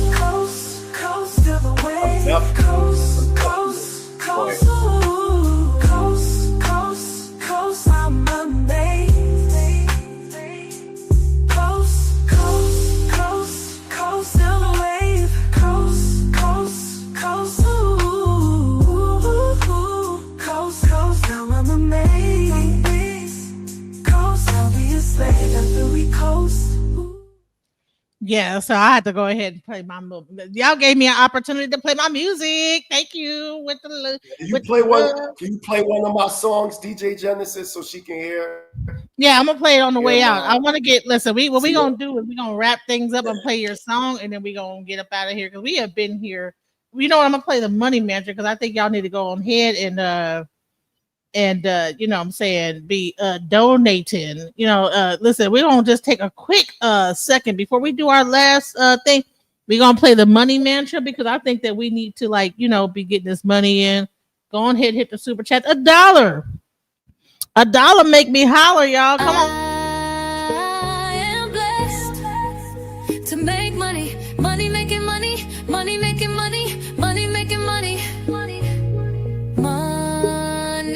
making money, manifest making money, money making money, money making money, money making money. I ain't stressed, making money, money making money, money making money, money making money. Come on, y'all. Go ahead. This $1. It's $1. Jewelry in the safe, piggy bank on full. And I'm living life abundant. I'm making money fast. I'm a money making magnet, making cold hard cash. I'm making money. Oh, I am blessed. All right, I'm blessed. Okay, y'all, listen. That money mantra is also on my page. Please watch it. I mean, Baba Yashabaya told me that when he played that song on a regular basis, people just be giving him money. So that's not just a song; it's actually a mantra. So go ahead and do that. Go ahead and support the channel. Let's get some final words from each person. I know. Have y'all cooled down yet? You know, it was so much romance going on. I don't know exactly what to. I don't know how to feel in my loins about the romance that was happening here.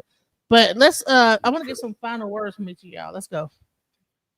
Yeah, I just want DJ Genesis. I wanted to remind you, I need to do part 2 on Hebrew cosmogenesis and Hebrew anthropogenesis. Yeah, Remember, we hey, did part. I'm here. I'm here. I'm I need, here. You know, we gonna listen. This channel is for me, but it's really for the community to be able to speak out. I don't, you know, I really, you know, I'm just a vessel. So, you know, and I'm just here like pretty much to like do like whatever shows y'all have, anybody that have any shows, if you want me to come here and let me moderate the shows, do the back chats, the super chats, all that stuff, you can come contact me at IG at DJ Genesis. And wait a minute, hold on, it's a super chat. Wait, hold on. Yeah, that's what I'm talking about. Hey, that's what I mean. Here we go. I am blessed to make money, money making money, money making money, money making money, money making money, manifest making money, money making money, money making money, money making money. I ain't stressed, making money, money making money, money making money, money making money. Gratitude is my attitude. I'm making money moves. Jewelry in a safe, piggy bank on full. And I'm living life abundant. I'm making money fast. I'm a money making magnet, making cold hard cash. I'm making money. Oh, I am blessed. Ashay, that's what I'm talking about. Yes, yes, yes. So let me just make this statement right quick. So thanks to Queen. She gave me this idea because you know I do this anyway, right? But you know, I want people to come to this platform. If they have an idea for a show, I will stream your thing. I will handle the super chats. You share it on your show, on your page, and I can handle all the stuff. So therefore, you don't have to do it. You know, it's hard to like do a show and manage the audience, manage the things, put the things up. So I will be the one that does that. And thanks to Queen. Listen, hit me up at DJ Genesis Detroit on IG. And if you have a show and you need like help with like, you know, doing this type of stuff, you know, showing all this stuff, you know what I'm saying? When people are in the comments, who's saying something? Okay, I got a super chat. People are laughing, all this stuff. Listen, let me be the one that handles that for you, and I can help make your show more dynamic. It's very difficult to do that if you're on StreamYard to run your show and do this. So thanks to Queen, who actually pointed out to me that this is actually a skill that I'm pretty much already doing. And I want people to also know if you contact me, I can help you to try to boost your channel. She has a whole show called what's your thing, Queen? Small channel spotlight. Talent search. So if you have a small channel, if you're on Queen's channel, if you need help with like really running your show, doing all this stuff so you can just focus on the content, I can run the show, like do all this stuff, bring up all these like the little different things, and that will help you to be able to just focus on what you're doing. So, and thanks to Queen who actually pointed out to me. I want you guys to check out Prince. This is his IG. He is also known as the Mighty Hebrew. Baba Yashabaya was up here earlier. Ifa Baluji, if you want to go ahead and donate to him. His phone number, because he likes to get calls. If you like really need to be counseled, Baba Yashabaya is there for counseling. Please contact him. This is the type of stuff I could do for your channel, you guys. Okay, so all this stuff, you know, when it comes down to who's saying what, you know, all this, you know, so please support the channel. Now, with that being said, I want to get final words from each of the people. Shouts out. Absolutely. Absolutely. Hallelujah. First and foremost, I give all praise and honor to Yahuwah, the supreme, intelligent, powerful one of our forefathers, Abraham, Yitzchak, and Yaakov, those strong for righteousness. I say into the family, Shalom Aleichem. It's definitely an honor and a privilege to be on the show. Shout out to DJ Genesis, shout out to Queen 6'2", Baba, Yashabaya, and you know, Abby and everybody that came on, Negro, Ralph, everybody that came on the show. Again, you know, I need everybody to understand clear. We have to deal with just balance and measurement. in anything that we do, right? And that situation with P. Diddy is just the beginning of greater things that's going to take place. And I want to make it clear that I'm not siding with Diddy. I'm not saying that he's just a good dude or whatever the case may be. I'm just talking about the evidence at hand. And the evidence shows that he wasn't guilty of RICO conspiracy or none of that stuff. Everybody has to be accountable for their own actions.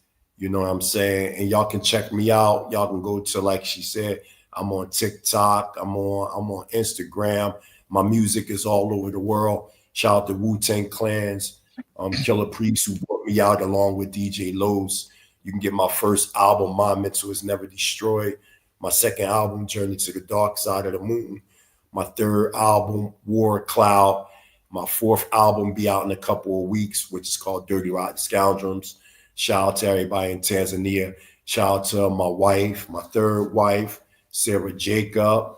Y'all can see her in a few weeks on Baba Olivia, which is like a 20-part miniseries. Part 1 is out. Just type up Baba Olivia, and y'all can see the first episodes. You know, it's like 20 to 21 episodes. Shout out to the director of that, Henry. I already talked to him. Maybe one day I can, get him to come on here. I already talked to him directly yesterday over the phone, and he did agree to come on your show, DJ Genesis, to have an interview, exclusive interview with him. So once he wind down, because they just finished doing season 2. So again, shout out to Sarah Jacob. You're also going to see her in, some other movies coming out. I support her 100%.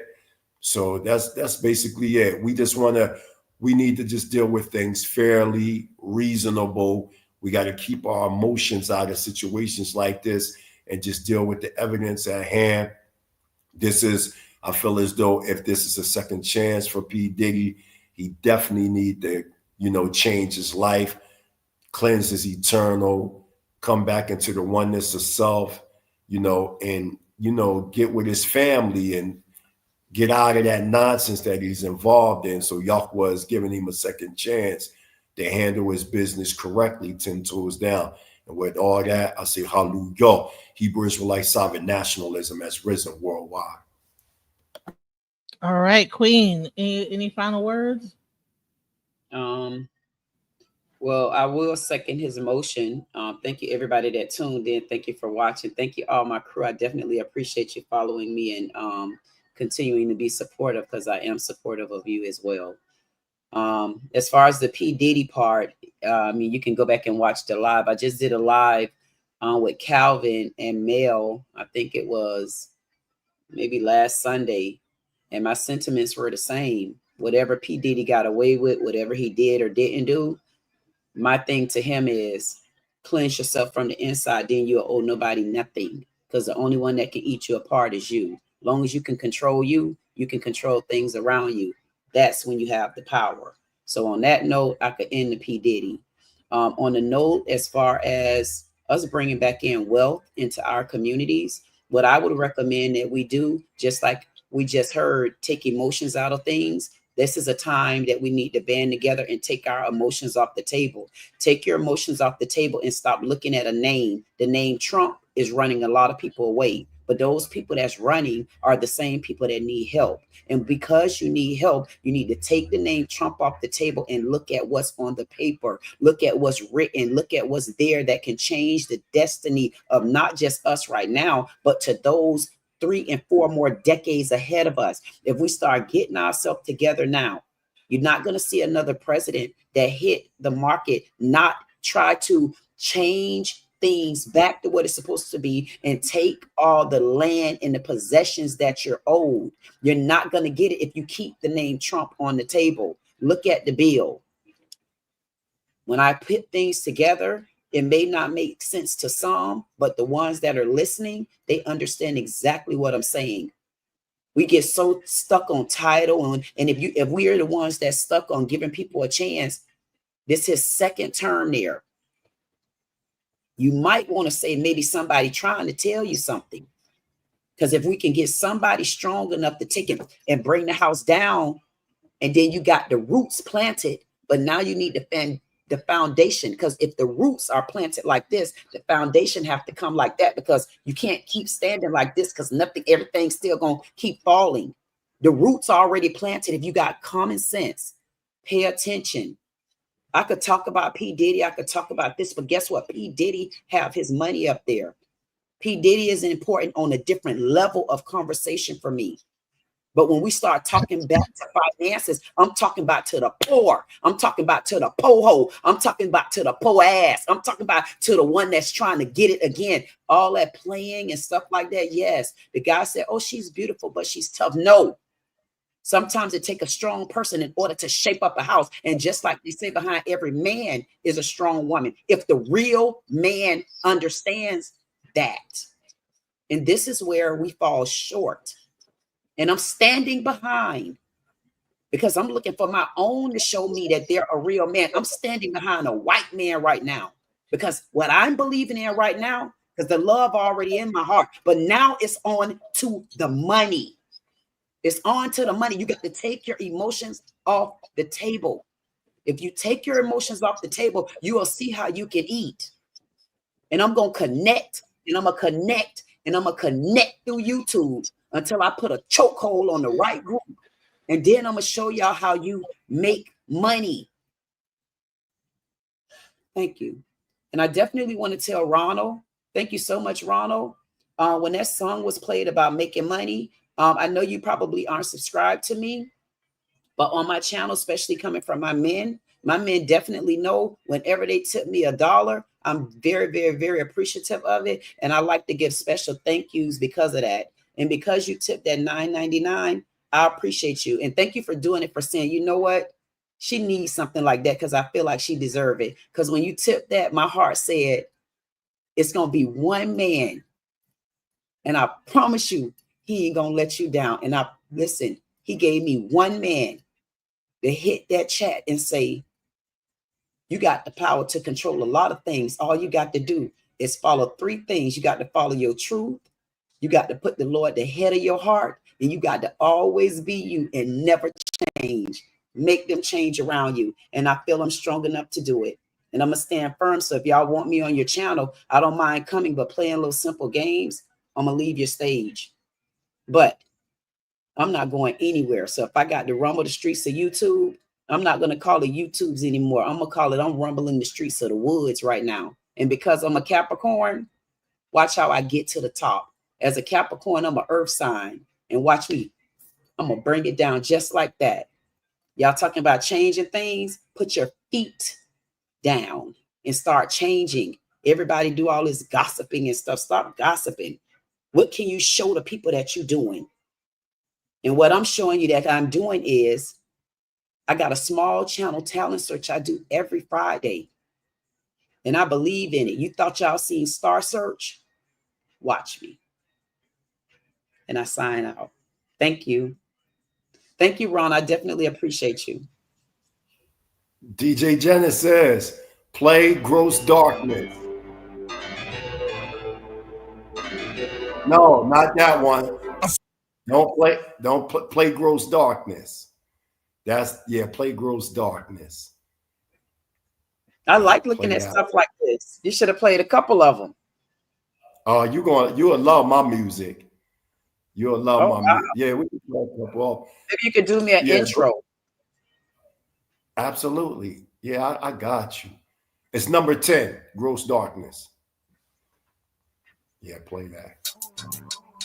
And don't ask me for no money just yet. Yeah, time to take you to the oscillated world of existence and pure will. Gross darkness, take the minds of people over. Vultures hunt for the blood of young soldiers. Time of the end of this world is right now. See, truth is iron, break chains of bondage, destroy the blindness. As the sun, now you're rising now. Gross darkness, take the minds of people over. Vultures hunt for the blood of young soldiers. Time, the end of this world is right now. See, truth is iron, break chains of bondage, destroy the blindness. As a sun, now you're shining. Now, Stop there's a it. dark Stop eclipse it, forming Genesis. to a Voltron. Stop Even in it. misty darkness, Stop absorbing it. screams of families Stop bleed. it, Genesis. Entities are natural enemies of energies, spitting out Mother Nature Genesis. mysteries, fears. It don't supposed to be fast like that. I liked it. No, but no. It don't supposed to be. It's something wrong with her joint. That's not how it's supposed to be. Battle with Armageddon, Right. light Start and it shadow, over. fight for Start it life from the that lies beginning. within the circumference of endless bliss. There's nothingness, Start it from the transcend beginning. mind to timelessness. So evil ones lose their way, Lord. It started from the beginning. There we go. Yeah, time to take you to the oscillated world of existence and pure will. Grows darkness, take the minds of people over. Vultures hunt for the blood of young soldiers. Time of the end of this world is right now. Now, see truth is iron, break chains of bondage, destroy the blindness. As the sun, now you're rising now. Grows darkness, take the minds of people over. Vultures hunt for the blood of young soldiers. Time of the end of this world is right now. Now, see truth in Zion, break chains of bondage, destroy the blindness. As the sun, now you're shining. Now, there's a dark eclipse forming to a Voltron. Demon in misty darkness, absorbing screams of families bleeding. Entities are natural enemies of energies, spitting out Mother Nature menstruated spheres and infinity. Battle with Armageddon, light and shadow, fight for life that lies within the circumference of endless bliss. There's nothingness, transcend mind to timelessness. So evil ones lose their way, lost and known of a dimensional Sephiroth, where space-time doesn't exist, known as a Keter of Ezizabeth. The holy army of repattering that shatters memories to continue cycles of divine sparks that's reincarnated back into physical arcs. So Elohim can spark either lightning in the dark, form an image and likeness. Mind detect mind, and one is unblind. Our raiders and traders, the Rabbi HaMoshiach is our savior. The sorry daughter, former of my mental makeup. Visions of oneness sustain my anger that lurks in the bottomless pit of our satanic strangers. Violence is sharp as a deadly razor, a venom that's dangerous. When piercing the brain image, your body breakdown is vicious. Your life caught in sand is quicker and your essence is now ascending to another motion of emotion. Your memory is now the logo and stories of old ones showing photos. Grows darkness, take the minds of people over. Vultures hunt for the blood of young soldiers. Time of the end of this world is right now. Now, see truth is iron, break chains of bondage, destroy the blindness. As the sun, now you're rising now. Grows darkness, take the minds of people over. Vultures hunt for the blood of young soldiers. Time of the end of this world is right now. Now, see truth in Zion, break chains of bondage, destroy the blindness. As the sun, now you're shining now. So I just want to like to thank everybody for being on the show today. Shouts out to Mighty Hebrew. Shouts out to Queen. Thank you. Shouts out to Baba Yashabaya. If you want to hear the word cloud, even more of that song, please go on ahead and click the link. I'll put it into the chat. His whole album is on my videos. If you go there, you'll be able to check it out. I'm not gonna play the whole thing because I want you to go check it out yourself. Go ahead and click the link. Much love, guys, and peace.